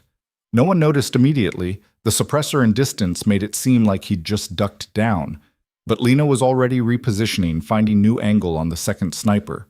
This one was harder, partially concealed, moving occasionally. She waited for the moment, patient as death. There. Fire. Down. 2 gone. 1 left. The third sniper was the smartest, staying mobile, using cover effectively. But smart wasn't enough against someone who'd made a career of impossible shots. Lena tracked his pattern. 3 positions rotating every 40 seconds. Predictable once you saw the rhythm. She waited for the transition, that moment of movement between cover when he thought he was safe. The rifle spoke once more. 3 for 3. Now the enemy was blind. She moved immediately, relocating before they could backtrack the shots. The hostile force was confused. They'd lost their overwatch and didn't know how. Some were calling out, trying to figure out what happened. Others were advancing on the compound, thinking this was their chance. Perfect. Lena let them advance. When they were committed, too far from cover, focused on the compound, she opened up.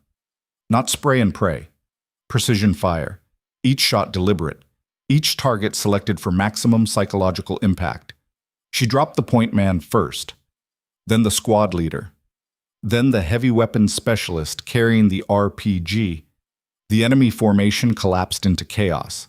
They returned fire, but they didn't know where she was.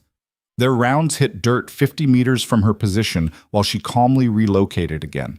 This was what Wraith Protocol had done best. Asymmetric warfare against superior numbers. Ghosts didn't fight fair. They fought smart. She dropped 2 more hostiles from her new position, then switched targets to the eastern approach where reinforcements were trying to flank. The suppressed rifle was a whisper of death. Each shot created new confusion, new panic. Within 90 seconds, she'd killed 8 and the rest were breaking. Not running, disciplined fighters didn't run easily, but retreating to regroup, trying to understand what was killing them. That was all the time she needed. Lena sprinted toward the compound, covering the distance in a combat run that ate up ground with terrifying efficiency. She hit the wall beside Webb and Rains, sliding into cover. Jesus Christ!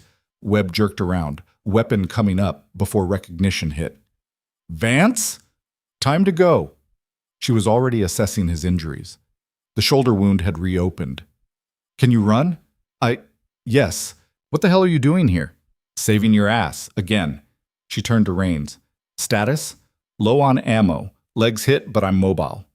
He was staring at her with something between awe and disbelief. Did you just kill 8 hostiles by yourself? 9. The first 3 were overwatch. She checked her own ammunition. We've got maybe 2 minutes before they regroup and realize there's only 1 shooter. By then, we need to be gone. 1 shooter? Webb's voice cracked. You're 1 person, and they're about to be very dead people if they follow us. She pulled out a smoke grenade. On my mark, we move east. Stay low, stay close, don't stop for anything. Vance, there's no cover that direction. There is if you know where to look. She met their eyes. Trust me. Something in her voice, the absolute certainty, made them nod. Mark. She threw the smoke grenade. White phosphorus billowed, creating instant concealment. They moved. Lena led them through the terrain that looked impassable, but had a route if you knew exactly where to step. She'd studied this land from satellite imagery 3 months ago during her first week on base.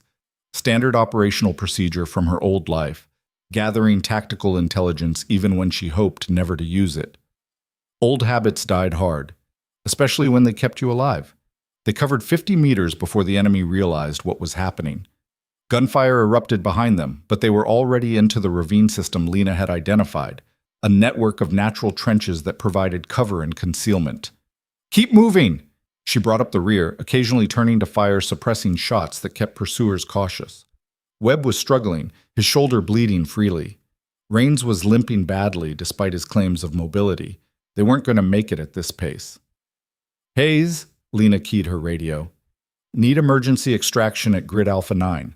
2 wounded, 1 escort. ETA 4 minutes. Alpha 9 is outside our defensive perimeter. We can't. You can and you will. Get a vehicle there or start planning funerals. She cut him off. 3 minutes later, they reached Alpha 9, a natural depression that offered the only vehicle-accessible approach in this terrain. No extraction vehicle, but plenty of pursuit. Lena positioned Webb and Rains in cover. Stay down. Don't fire unless you have to. What are you doing? Rains demanded. Buying time. She moved to a flanking position, taking a knee behind a rock formation that gave her perfect overwatch. The enemy appeared 30 seconds later, 8 fighters moving in loose formation, weapons ready, scanning for targets. Professional, disciplined, unlucky. Lena let them enter the kill zone. Then she went to work. The suppressed rifle coughed its quiet song. 1, 2, 3. Precision shots at close range where there was no missing. The surviving 5 scattered, seeking cover, trying to locate the shooter. 4. 5. Now they knew where she was. Return fire chewed up the rock beside her head. 6. Her rifle clicked empty. 2 hostiles left, and they were advancing on her position while she reloaded. She dropped the rifle, drew her sidearm, and stepped into the open. The first hostile's eyes went wide as she appeared. Close range, no cover, suicidal positioning. Except she was faster. 2 shots. Center, mass. He dropped. The last hostile fired wildly, panic overriding training. His rounds went wide. Hers didn't. He fell. Silence crashed over the depression like a physical weight. Lena stood in the center of the carnage, surrounded by bodies, her sidearm still raised. 15 hostiles dead, 0 friendly casualties. This was what she'd been, what she could still be when necessary, and it terrified her. The sound of engines broke the moment. A base Humvee roared into the depression, Hayes behind the wheel with 2 security personnel. He took one look at the scene, bodies everywhere, Lena standing alone, and his face went pale. Get them loaded, Lena said quietly, holstering her weapon. The security team helped Webb and Rains into the vehicle while Hayes approached Lena. 15, he said.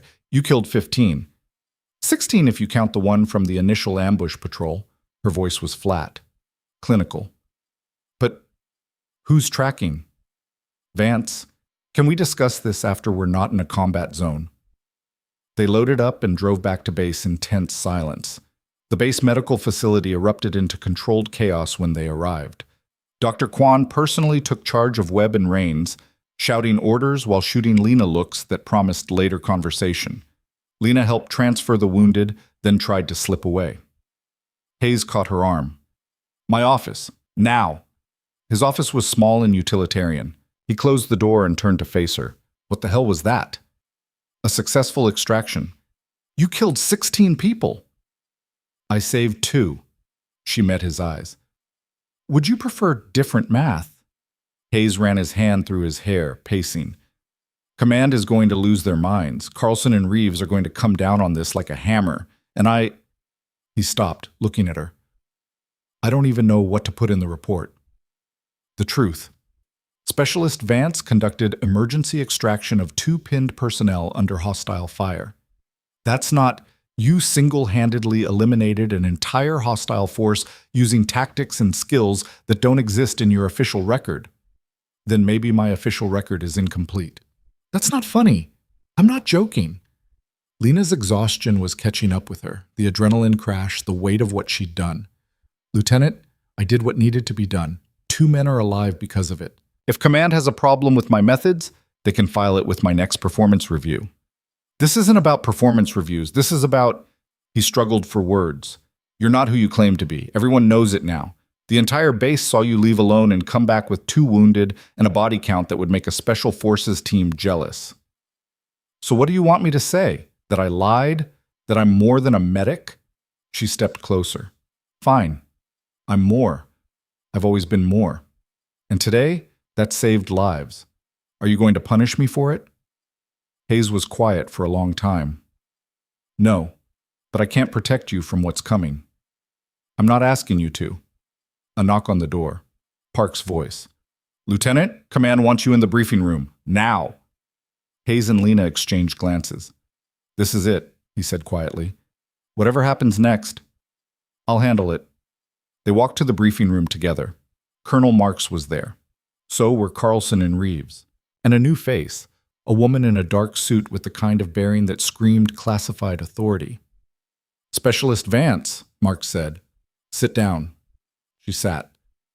"I've read Lieutenant Hayes' preliminary report on today's extraction operation." Mark's voice was carefully neutral. 16 confirmed hostile kills, 0 friendly casualties, tactical execution at a level that raises significant questions. "Sir, I'm not finished." He leaned forward. "I've also received reports about Blackthorn Valley, about a training exercise where you demonstrated advanced trauma response beyond your pay grade, about multiple incidents where your capabilities have exceeded your official designation." He paused. "Who are you, really?" The woman in the dark suit spoke before Lena could answer. "She's Wraith 3, last surviving member of Wraith Protocol, a black operations unit disbanded 4 years ago after a catastrophic failure in Damascus." Her voice was crisp, authoritative. Her real name is Lena Vance, but for 3 years of her life, she was one of the most effective precision elimination specialists in modern military history. The room went silent. Lena looked at the woman. "And you are?" "Director Sarah Chen, Defense Intelligence. I've been tracking you since Blackthorn Valley." She smiled thinly. "Welcome back to the world, Wraith 3. Lena didn't flinch, didn't react, just sat perfectly still while her carefully constructed identity disintegrated in a single sentence. Colonel Marks turned to Director Chen. "You're saying we've had a classified Black Ops operative working as a medic for 3 months and no one knew?" "That was the arrangement," Chen said. "After Damascus, certain parties wanted Wraith 3 eliminated. We negotiated a different solution: complete identity burial, reassignment to non-combat role, total operational silence. She was supposed to disappear." "She did disappear," Carlson said. "Until Blackthorn Valley." "And today's extraction," Reeves added, pulling up footage on a tablet. "We have drone surveillance of the entire operation. 16 confirmed kills in under 8 minutes. Precision marksmanship, advanced tactical movement. This is textbook Wraith Protocol methodology." They played the footage. Lena watched herself on screen, a ghost moving through terrain, each shot deliberate, each movement economical. It looked like someone else. It felt like someone else. But it was her. Hayes spoke up, voice tight. "With respect, ma'am, I authorized that extraction. 2 of my men were going to die without intervention. Specialist Vance volunteered to..." "Specialist Vance doesn't exist," Chen interrupted. "Not really. She's a cover identity for an operator who was legally declared KYA 4 years ago." She turned to Lena. "You violated the terms of your arrangement. You were supposed to maintain low profile, never use operational skills, never surface in any capacity that would draw attention." "I saved lives," Lena said quietly. "You exposed yourself, twice. That's unacceptable." "So is letting people die when I could prevent it?" Chen's expression hardened. "Your emotional attachment to your cover identity is noted, but irrelevant. You're not a medic. You're a precision elimination specialist with a body count in the triple digits. That's who you are. That's who you'll always be." "No?" Lena's voice was soft but absolute. "That's who I was. I chose different." "You don't get to choose. Not after what you did. Not after Damascus." The name hung in the air like smoke from a funeral pyre. Colonel Marks cleared his throat. "Someone want to explain Damascus?" Chen pulled up a classified file, eyes-only clearance stamps covering every page. 4 years ago, Wraith Protocol was assigned to extract a high-value intelligence asset from Damascus. The operation was compromised. The asset was executed. 3 members of Wraith Protocol were killed. Only Wraith 3 survived. "How?" Marks asked. "By being better than everyone else in the room." Chen's voice carried grudging respect. "She fought her way out through 40 hostiles, eliminated 17, and made extraction under conditions that should have been impossible. But the mission failed. The asset died. And questions were raised about whether Wraith 3 could have saved her team if she'd prioritized differently." Lena's hands clenched under the table. "I made the only choice that kept me alive. At the cost of your team. At the cost of following orders that were based on bad intelligence and political cowardice." Lena's voice dropped to something dangerous.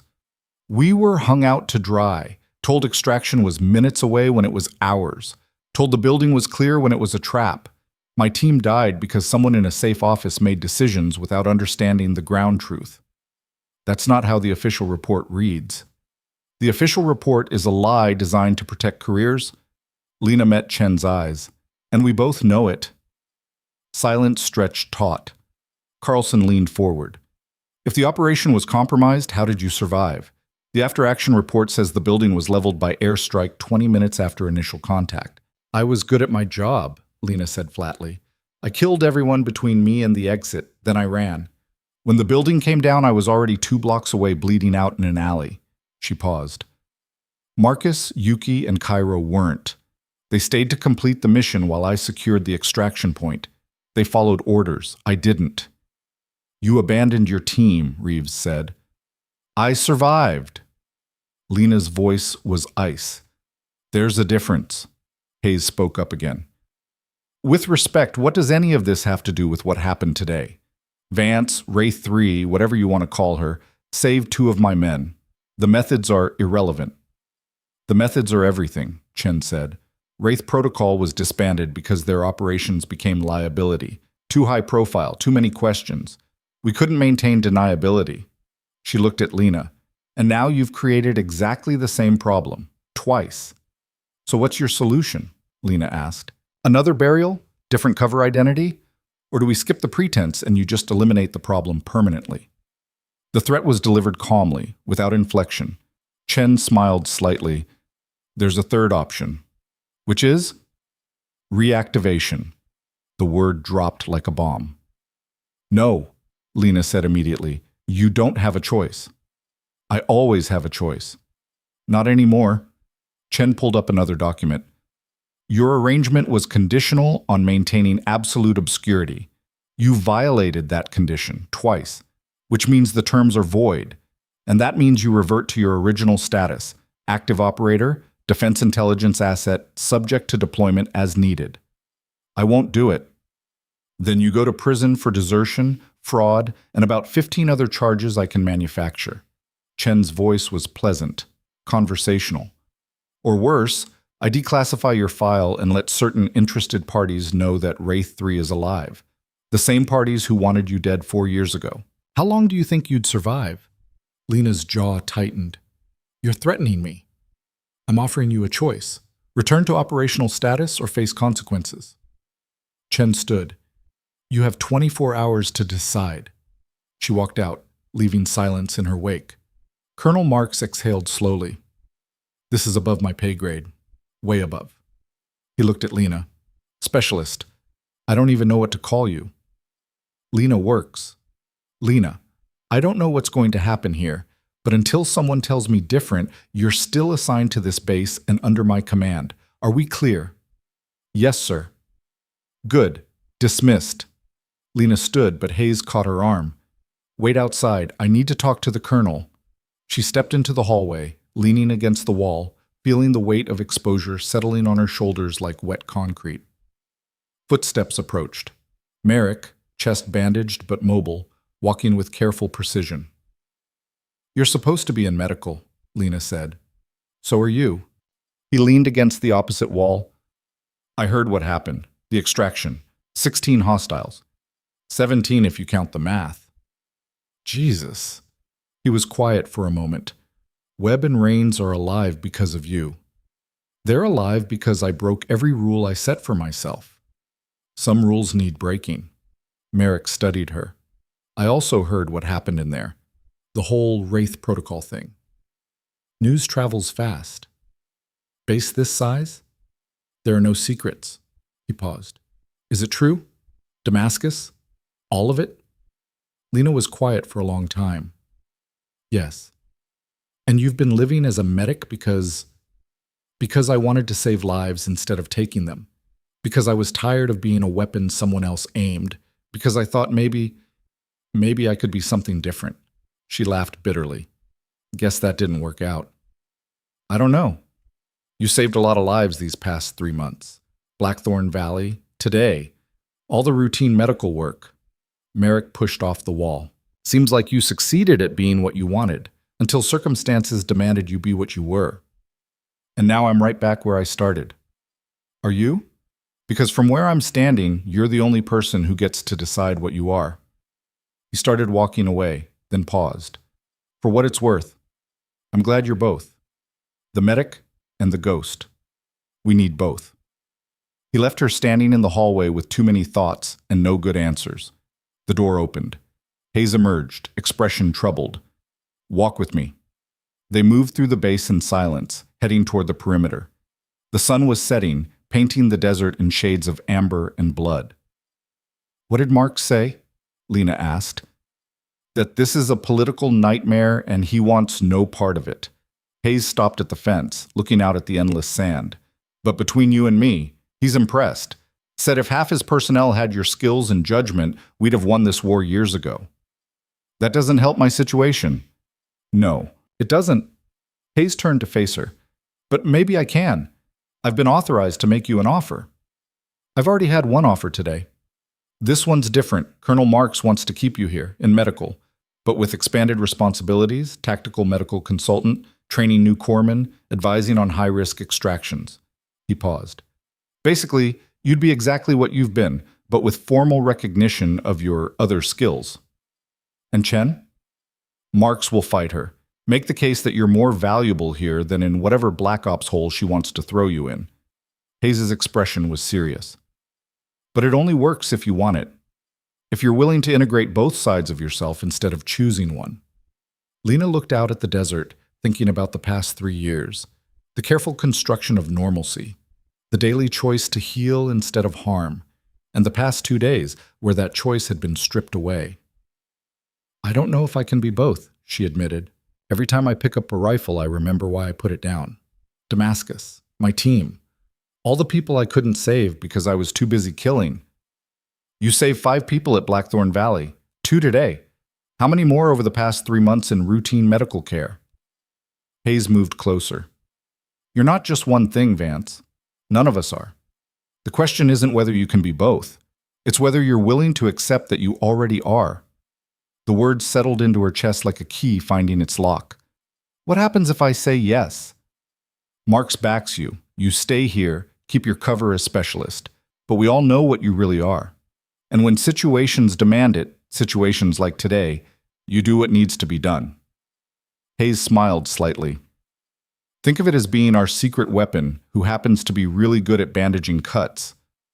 And if Chen doesn't accept that, then we fight her. Together. He extended his hand. What do you say? Lena looked at his hand for a long moment. This was the choice, she realized. Not between medic and ghost. Between hiding and integrating. Between denying part of herself and accepting all of it. She shook his hand. Okay, I'm in. Good. Hayes' grip was firm.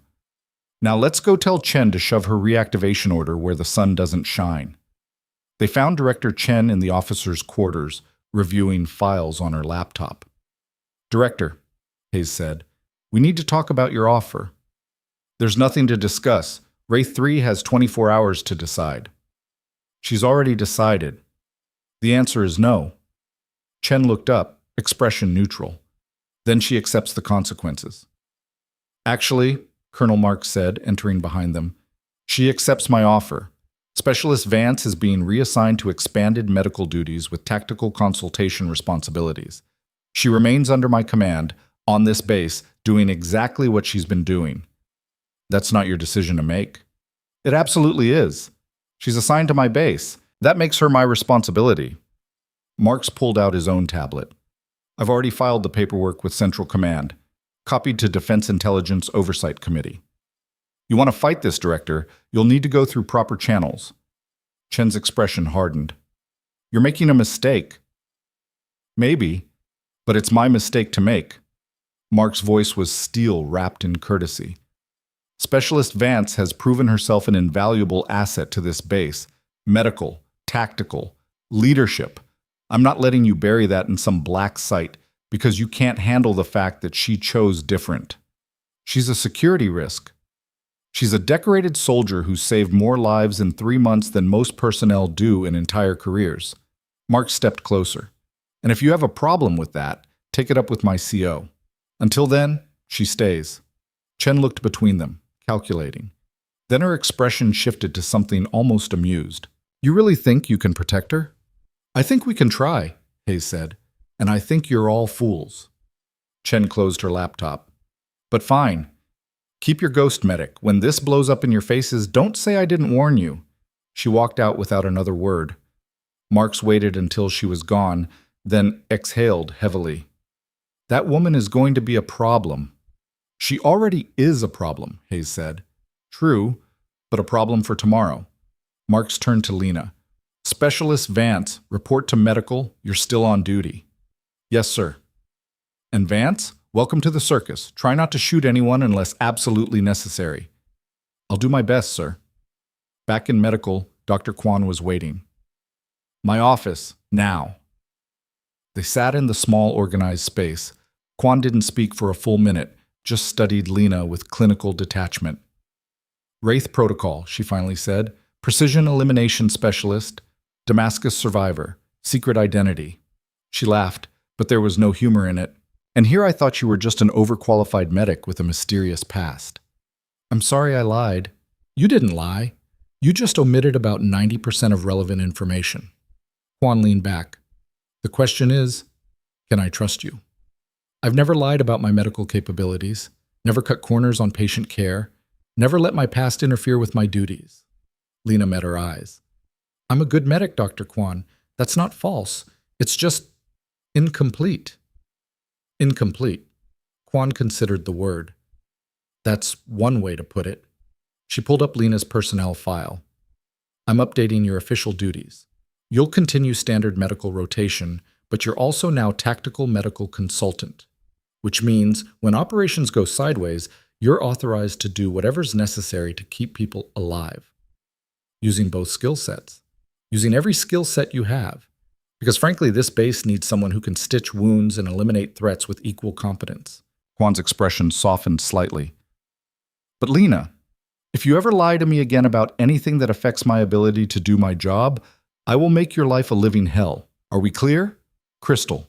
Good. Now get back to work. Webb and Rains need post-op checks. Lena found Webb in recovery, his shoulder properly bandaged, vitals stable. He was awake, staring at the ceiling. Hey, she said quietly. Hey yourself. He didn't look at her. So, Wraith Protocol. That's a thing. Apparently. Should I be scared? Of me? Lena pulled up a chair.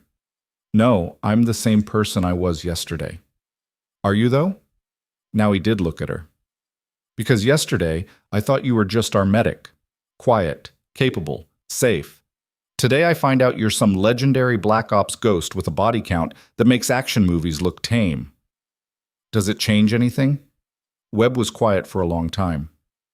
You saved my life, twice, ran through gunfire to drag me out, then came back today when you didn't have to. He met her eyes. So no. Doesn't change anything.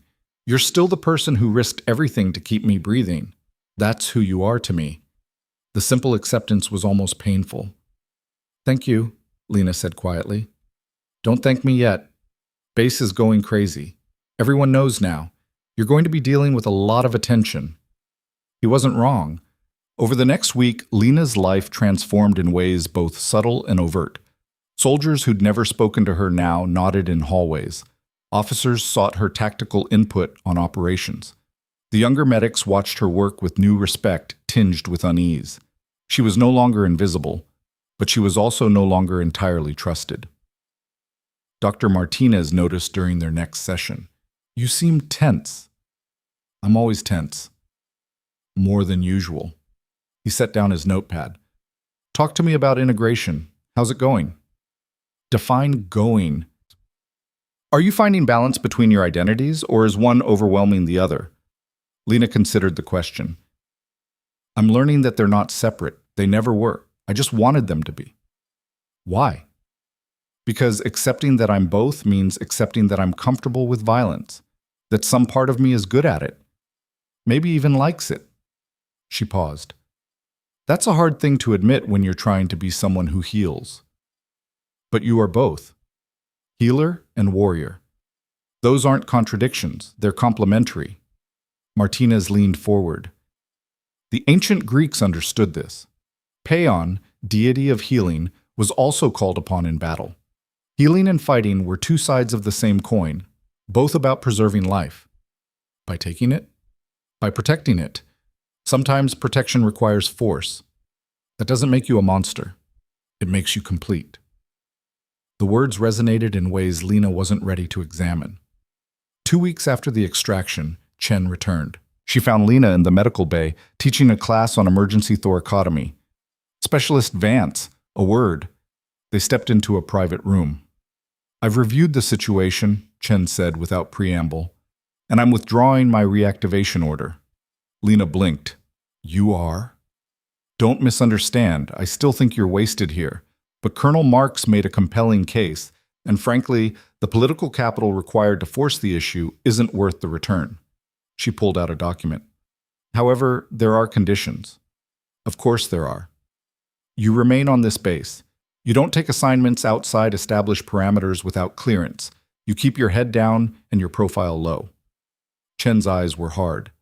"And if you ever need to use your operational skills again, you file a full report with my office within 24 hours, no exceptions." "That's it?" "That's it. You get to keep playing medic. Just remember, I'm watching. One misstep, one security breach, one hint that you're becoming a liability." She didn't finish the threat. Didn't need to. "Understood." "Good." Chen moved toward the door, then paused.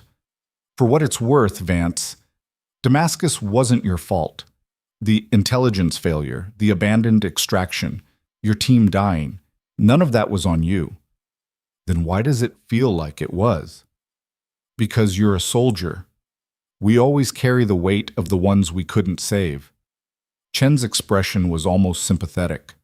"But carrying it doesn't mean you have to let it define you." She left. Lena stood alone in the room, feeling something shift in her chest. Not resolution, not peace, but maybe the beginning of acceptance. That night, the team gathered at the mess hall. Hayes, Merrick, Rains, Webb, Chen, Park. An informal celebration of survival. "To Vance," Merrick raised his glass. "Medic, ghost, pain in the ass." "Here, here," Webb added. "May she never have to save our asses again." "But if we need saving," Rains said, "glad she's around."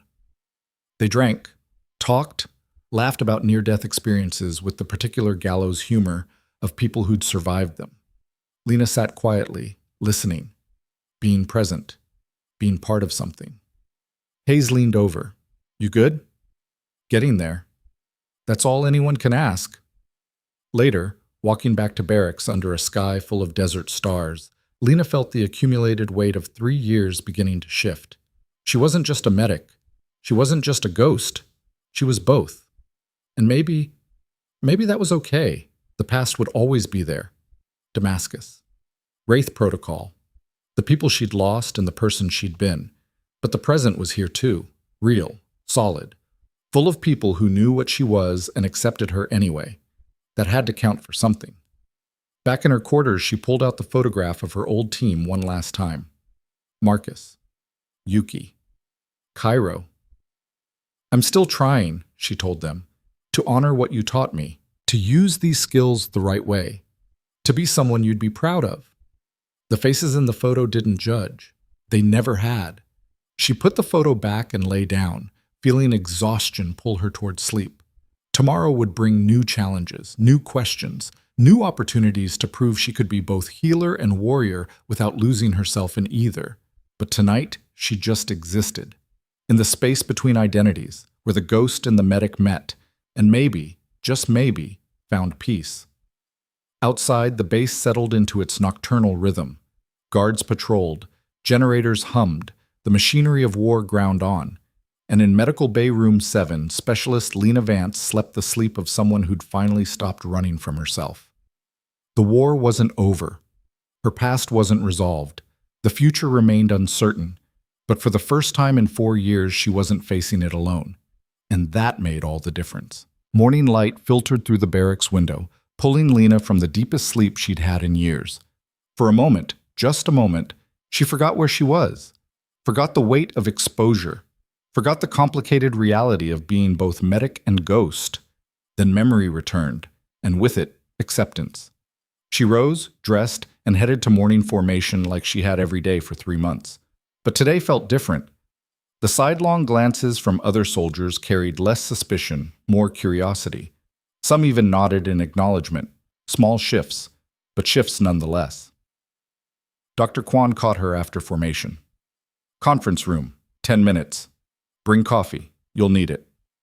The conference room held Hayes, Merrick, Colonel Marks, and a face Lena hadn't expected, a lean man in his 50s with sharp eyes and the bearing of someone who'd spent decades making hard decisions. Specialist Vance, Mark said. This is General William Cross, Central Command. He wanted to meet you personally. Cross extended his hand. Wraith 3. I've read your file. Multiple times. Impressive doesn't begin to cover it. Lena shook his hand cautiously. Sir, relax. I'm not here to drag you back into operations. Cross gestured to a chair. Sit. We need to talk about your future. They sat. Cross pulled up a tablet, scrolling through documents. I've reviewed the incidents at Blackthorn Valley and Grid Alpha 7. Also, your complete operational history from Wraith Protocol, your medical performance over the past 3 months, and about 24 classified assessments from people who've worked with you. He looked up. You're a paradox specialist.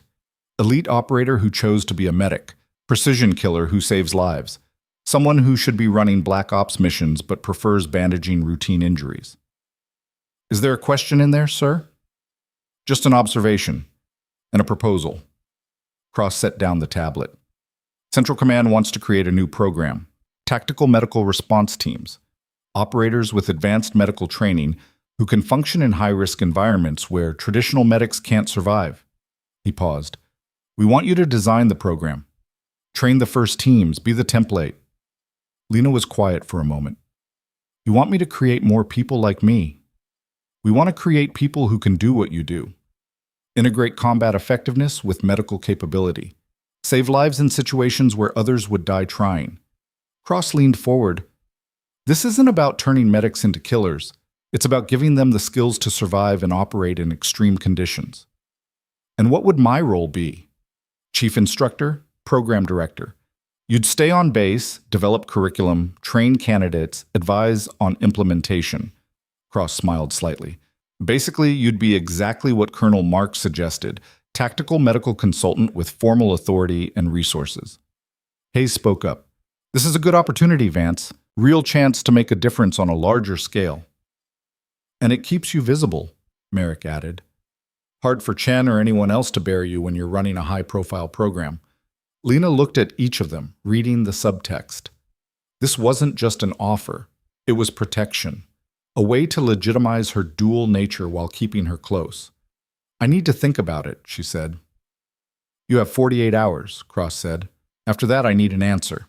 He stood, and they all rose with him. One more thing, Specialist, Cross said at the door. Damascus wasn't your fault. I've read the real after-action report. The classified one, not the sanitized version.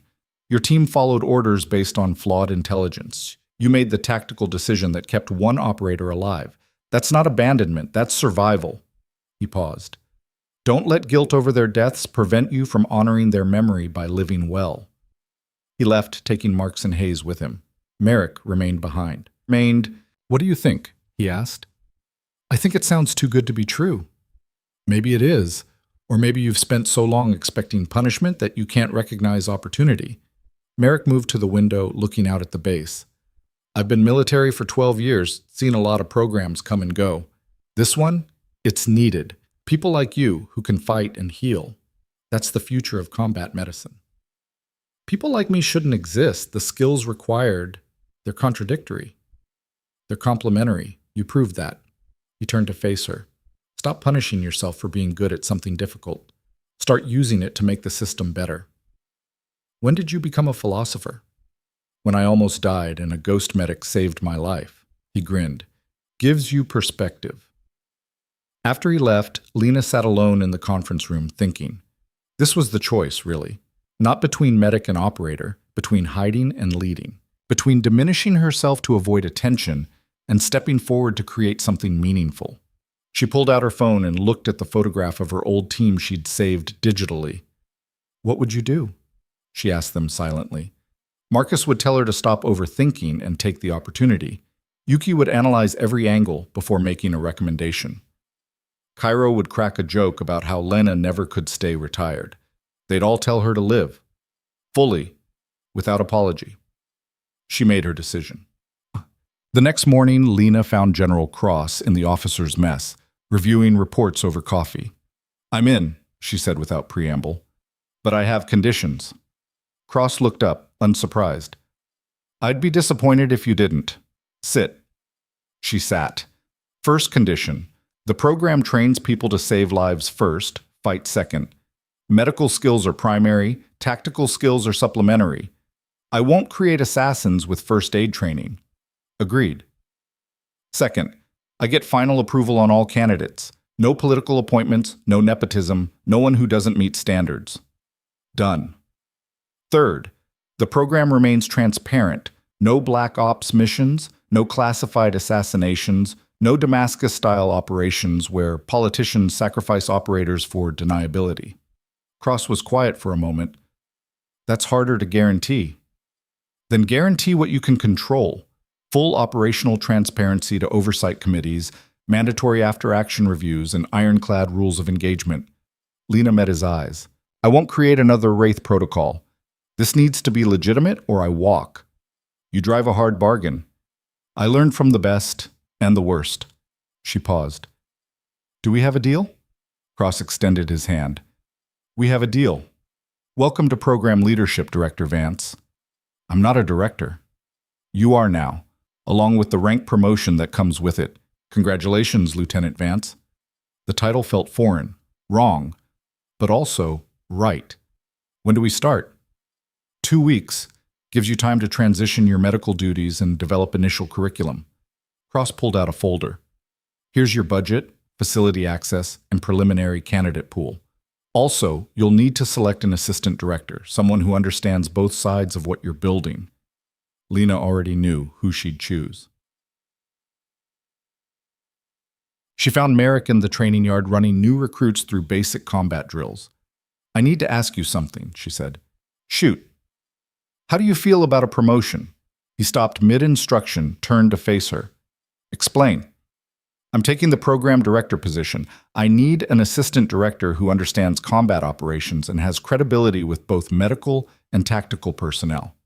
Someone who won't let me disappear into my own head when things get complicated. She paused. Someone I trust. Merrick studied her face. You're serious. Dead serious. I'm a sergeant. I'm not qualified. You're getting promoted to staff sergeant, then to warrant officer track. Cross already approved it if you accept. Lena stepped closer. You're exactly qualified. You've seen me at my worst and my best. You know what this program needs to be because you've lived the gap it's designed to fill. This is crazy. Probably. But it's the right kind of crazy. She smiled slightly. What do you say, Assistant Director Merrick? He was quiet for a long moment, processing. Then he grinned. I say you better have good coffee in that office because I'm going to need it.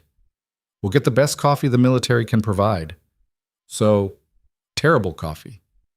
The absolute worst.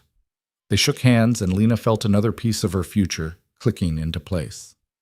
The next 2 weeks passed in a blur of activity.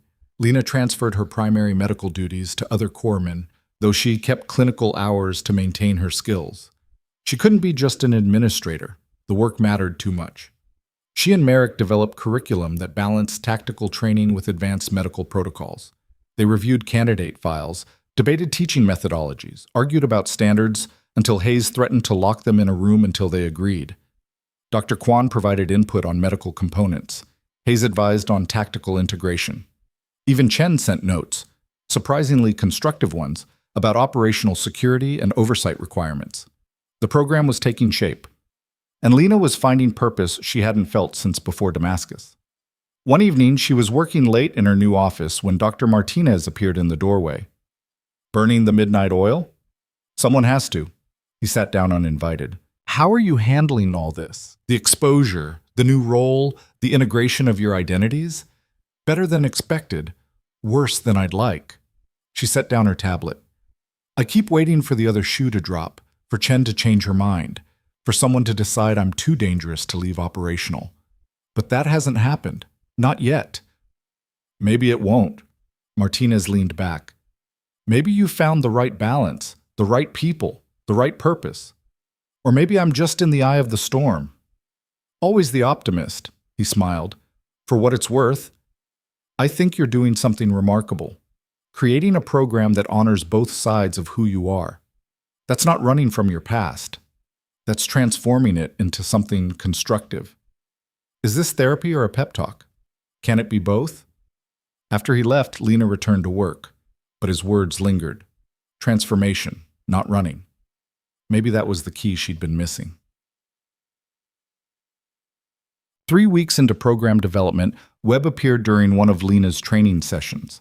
His shoulder was healed, and he was back on full duty. But he'd requested transfer to the new program as a candidate. You sure about this? Lena asked as they reviewed his application. Positive. I've seen what you can do, what this program could create. I want to be part of it. He paused. Plus, I figure if I'm going to almost die in combat zones, I'd rather know how to keep myself and others alive. Fair point. Also, he hesitated. I want to understand how you do it, how you switch between healer and warrior without losing yourself. Who says I don't lose myself? Because you're still here, still choosing to heal, still trying to be better. Webb met her eyes. That takes strength, I want to learn. She approved his application on the spot. Chen showed up the next day. Heard you accepted Webb as a candidate, she said, entering Lena's office without knocking. He's qualified. He's also traumatized from 2 near-death experiences where you were the common factor. Chen sat down. You sure that's healthy?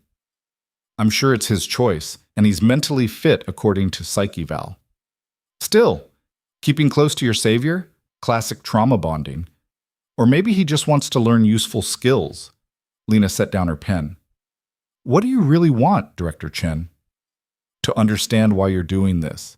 You could have taken a quiet medical posting, stayed invisible. Instead, you're creating a high-profile program that puts you front and center.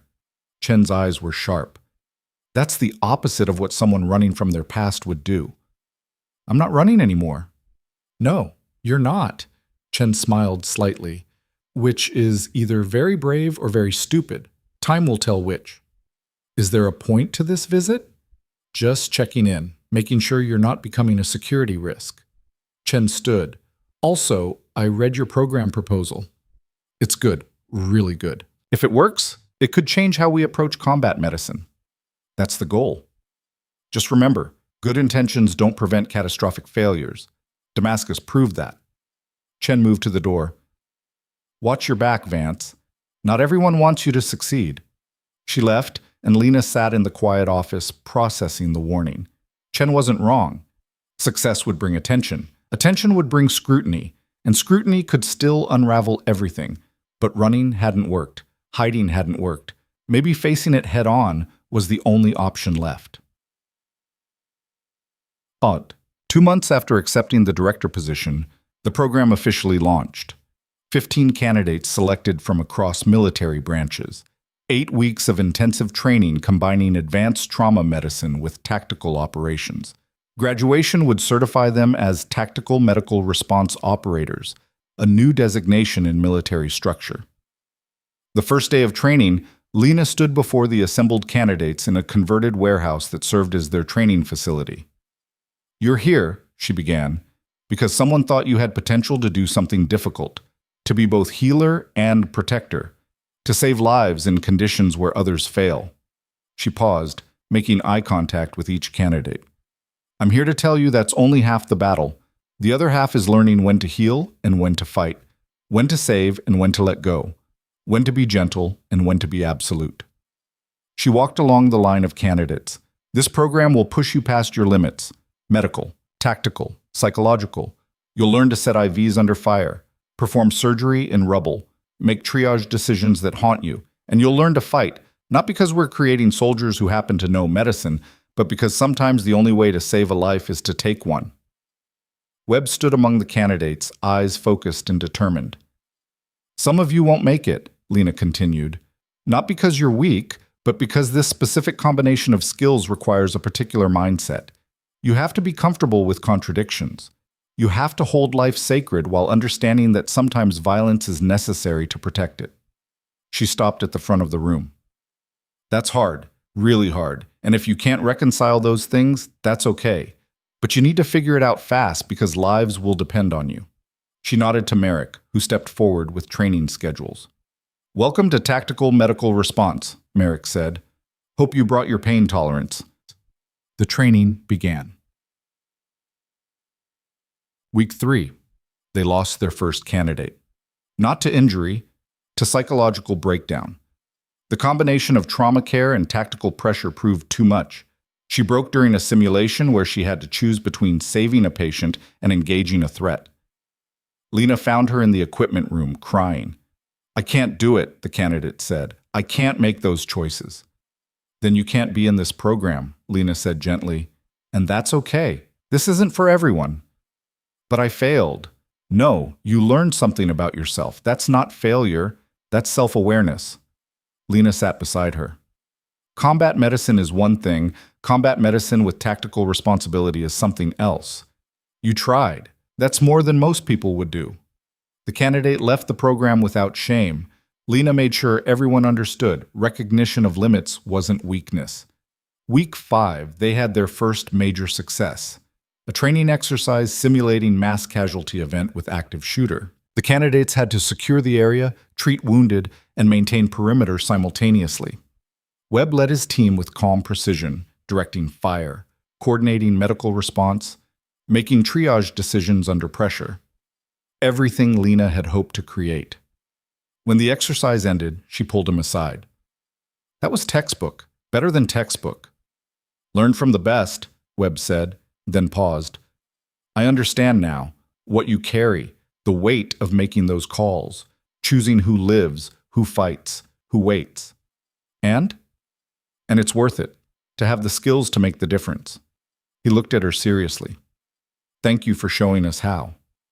That night, Lena called General Cross with her first progress report. Candidates are exceeding expectations. We'll have at least 12 graduates from the first class. Maybe 13. That's excellent. And your assessment of program viability? It works. The concept is sound. With proper support and continued development, this could become standard across Special Operations Medical. Music to my ears. Cross paused. How are you holding up? This is a lot of pressure. I'm managing. Having Merrick as assistant director helps, and the candidates motivate me. They're good people trying to do something hard. Like their instructor. I suppose. Lena. Cross's voice softened. You've built something remarkable here. Something that honors your skills while serving a greater purpose. Your team from Damascus would be proud. The words hit harder than expected. Thank you, sir. After the call, Lena sat in her darkening office and pulled up the photograph of her old team on her phone.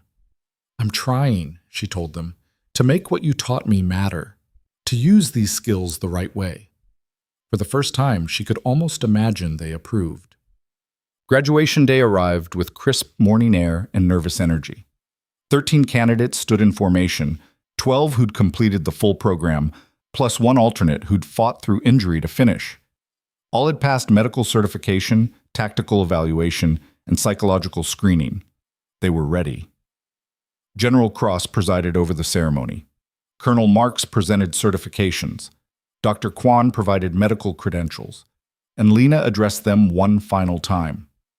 You came here as medics, corpsmen, and specialists. You're leaving as tactical medical response operators, the first of your kind.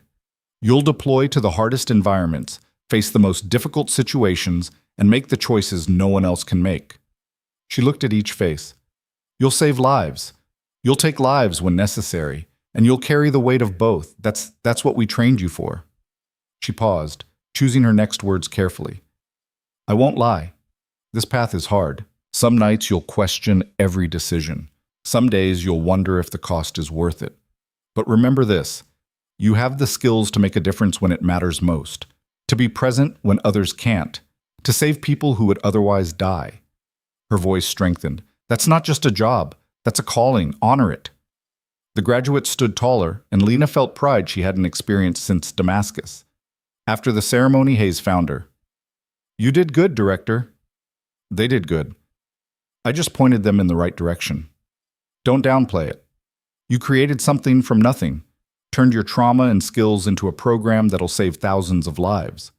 He smiled. That's redemption, Vance. Maybe. Or maybe it's just forward motion. Same thing sometimes. Webb approached with his new certification, grinning. Got my first assignment, deploying to a forward medical station in hostile territory. Exactly what we trained for. Stay sharp, stay alive. Always. He hesitated, then extended his hand. Thank you. For everything. For saving my life, for training me, for showing me what's possible. She shook his hand. Make it count. I will. As the graduates dispersed to celebrate, Lena found herself alone in the training facility where it had all begun. Merrick appeared beside her, thinking deep thoughts. Just processing. 3 months ago, I was just trying to stay invisible. Now I'm running a program, training operators, getting recognized by Central Command. She trailed off. And I'm not sure I deserve it. Bullshit. Merrick's voice was firm. You earned this. Every piece of it. Damascus didn't disqualify you from doing good. It taught you what good costs. He gestured at the empty training space. Those 13 graduates, they're your legacy. Better than any body count, better than any classified mission. Real people doing real good because you showed them how.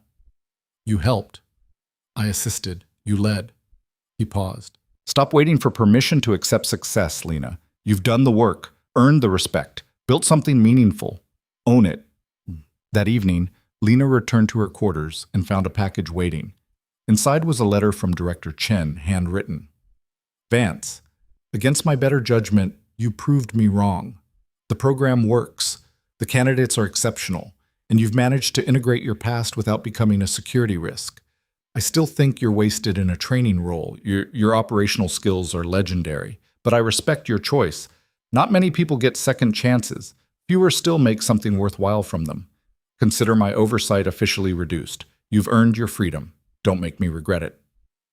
Lena read the letter twice, then filed it away. Freedom. The word felt foreign, but true. She pulled out her phone and looked at the photograph of her team one last time. I made it, she told them.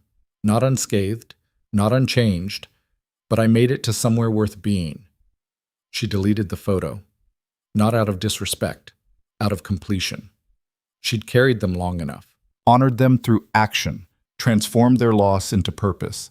It was time to let them rest, and time to fully live. 6 months after program launch, Tactical Medical Response had expanded to 3 bases with 40 certified operators deployed worldwide. Success metrics exceeded projections. Lives saved, operations completed. The program was being studied for force-wide implementation.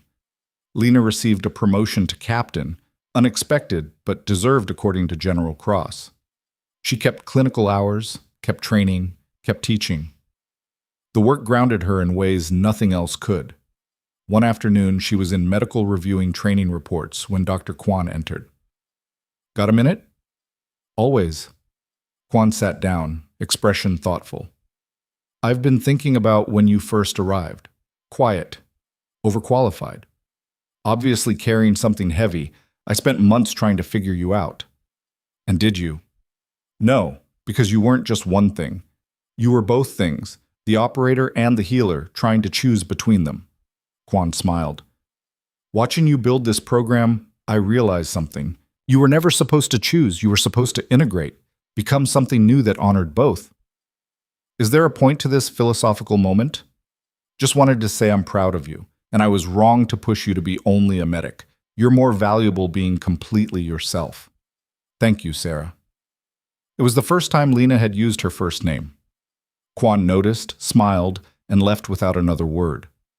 That evening, Lena walked the perimeter of the base as the sun set over endless desert. This place had been her sanctuary and her trial. her hiding spot, and her transformation. She'd arrived as someone running from her past.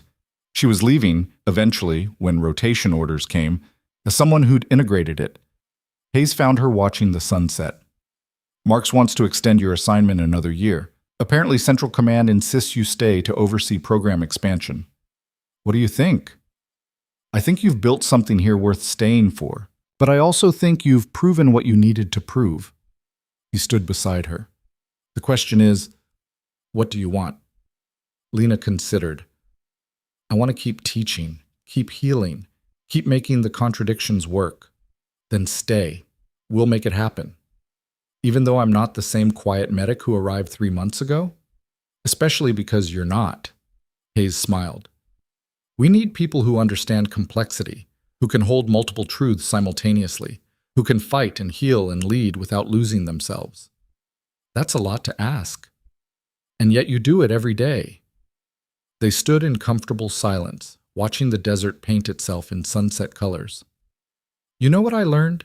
Lena said eventually. The past doesn't define you, but it doesn't disappear either. You just learn to carry it differently, let it inform without controlling, remember without being trapped. That's wisdom. That's survival. Same thing sometimes. Lena smiled.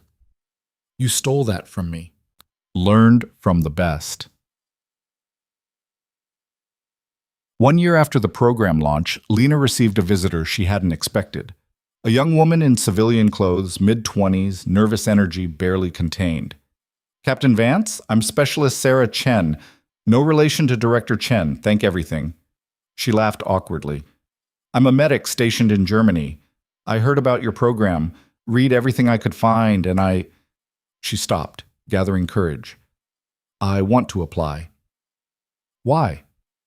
Because I'm good at saving lives. But I've lost people because I couldn't protect them long enough to treat them. And I think if I had both skill sets, I could do more. She met Lena's eyes. Like you do. Lena saw herself in this young woman, the desire to be more, the fear of what that meant, the hope that it was possible. It's hard, Lena warned, harder than you think. You'll be pushed past your limits, forced to make choices that haunt you, and you'll carry the weight of every decision. But it's worth it? Lena thought about Blackthorn Valley, Grid Alpha 7, 13 graduates changing combat medicine, all the lives saved and yet to be saved. Yes, it's worth it. Then I'm in. Lena reviewed her file, saw the potential, and approved her application. Another candidate, another chance to transform trauma into purpose. The cycle continued, and that was exactly how it should be. 2 years after arriving at the base, Lena stood in the same briefing room where her identity had been exposed. General Cross was there, Colonel Marks, Director Chen, and a representative from the Joint Chiefs. Captain Vance, the representative began, we're here to discuss the future of tactical medical response. The program has exceeded all expectations. 47 certified operators, hundreds of lives saved, 3 successful high-risk extractions, congressional interest in formal authorization and expansion. That's good news, Lena said carefully. It is, which is why we want you to take it national, train instructors, develop standardized curriculum, establish the program across all service branches. The representative pulled out a document. We're offering you a promotion to major and assignment to Pentagon oversight for program expansion. Lena looked at the faces around the table. Cross was encouraging. Marks was proud. Chen was almost smiling. What about field training? Lena asked. Clinical work? The hands-on pieces? You'd oversee it all, but from strategic level. Your experience and insight are too valuable to keep localized. It was everything she should want. Recognition, authority, influence, but it meant leaving the work that grounded her. Can I have time to consider? Of course, we need an answer in 1 week. After they left, Lena sat alone in the briefing room processing. Dr. Martinez found her there an hour later. Heard about the offer, big promotion, big change. What are you going to do? I don't know. Lena looked at him. Part of me wants it. chance to expand the program, help more people, create lasting change. But another part knows that if I take it, I lose the direct work, the teaching, the clinical practice, all the things that keep me balanced. So you're afraid of losing yourself again? Yes. Martinez sat down. Here's what I think. You've spent the past 2 years learning to integrate both sides of yourself, the warrior and the healer, the operator and the teacher. Taking this job doesn't mean abandoning one for the other. It means finding new ways to be both. At the Pentagon, running bureaucracy? Creating policy that honors what you've learned, ensuring the program maintains integrity as it grows. Protecting the next generation of operators from the mistakes that cost you your first team. He leaned forward. That's healing too, Lena, just at a different scale. She was quiet for a long time. What if I'm not ready? What if you are? 1 week later, Lena gave her answer. She accepted the position with conditions. She'd maintain clinical certification, visit field programs quarterly, and retain hands-on teaching responsibilities where possible. General Cross agreed to everything. The transition took 3 months. Merrick assumed full director role at the base program. Webb returned as an instructor after deployment. New candidates cycled in. The work continued without her, which meant she'd built something that could survive without her. That was success. On her last day at the base, Lena walked through the medical facility one final time. Dr. Quan met her at the entrance. Going to miss having you around. Going to miss being around, Lena smiled. But this is the right move. I know. Doesn't make it easier. Quan handed her a small box. Something to remember us by. Inside was a medical patch, the new tactical medical response insignia they'd designed. A caduceus wrapped around a tactical knife. Healing and protection integrated. Perfect, Lena said quietly. You created something special here, Lena. Don't forget that when you're stuck in Pentagon meetings. I won't. Hayes and the team threw her a going-away party that night. Informal, loud, full of the particular affection of people who'd been through hell together. Speech, Merrick called out. No speeches, just... Lena looked around at the faces. People who doubted her, then defended her, then become family. Thank you for seeing who I was and who I could be, for letting me figure out how to be both, for making this place a home when I didn't know I needed one. Damn right we did, Chen called out, already slightly drunk. Now go change the world or whatever. They raised their glasses and Lena felt the weight of belonging settle into her bones. This was worth all the struggle, all the exposure, all the fear, this moment of being fully seen and fully accepted. 3 years after Damascus, Lena Vance stood in her Pentagon office overlooking the Potomac River. Major Vance now, with responsibilities that would have terrified the person who'd first arrived at that desert base as a quiet medic seeking invisibility. But she wasn't that person anymore. She was someone who'd learned that hiding from yourself was just another form of dying. That integration required courage but delivered freedom. That the past could inform the future without imprisoning it. Her phone buzzed. Message from Webb, now senior instructor at the expanded program. New class starting today, 15 candidates. They're asking about the legend who started it all. What should I tell them? Lena smiled and typed back. Tell them the truth, that she was just someone who learned to be fully herself, and that they can too. She returned to her work, policy recommendations, program assessments, strategic planning for nationwide expansion. The work of transformation continued, not just of combat medicine, but of herself. Every day, she chose both sides, honored both identities, remained both ghost and healer. And in that choice, she'd found something Damascus had stolen and the desert had returned. Purpose. Not redemption. She'd learned that concept was overrated. Just purpose. Clear and true and completely her own. Outside her window, the river flowed endlessly toward the sea, carrying its water forward without forgetting where it had been. Lena understood that now. You could move forward while honoring the past. You could change without erasing who you'd been. You could be multiple things simultaneously and call it wholeness instead of contradiction. That was the real lesson. Not that ghosts could become human, but that humans could be ghosts and healers and warriors and teachers and leaders, all at once, all the time, without apology.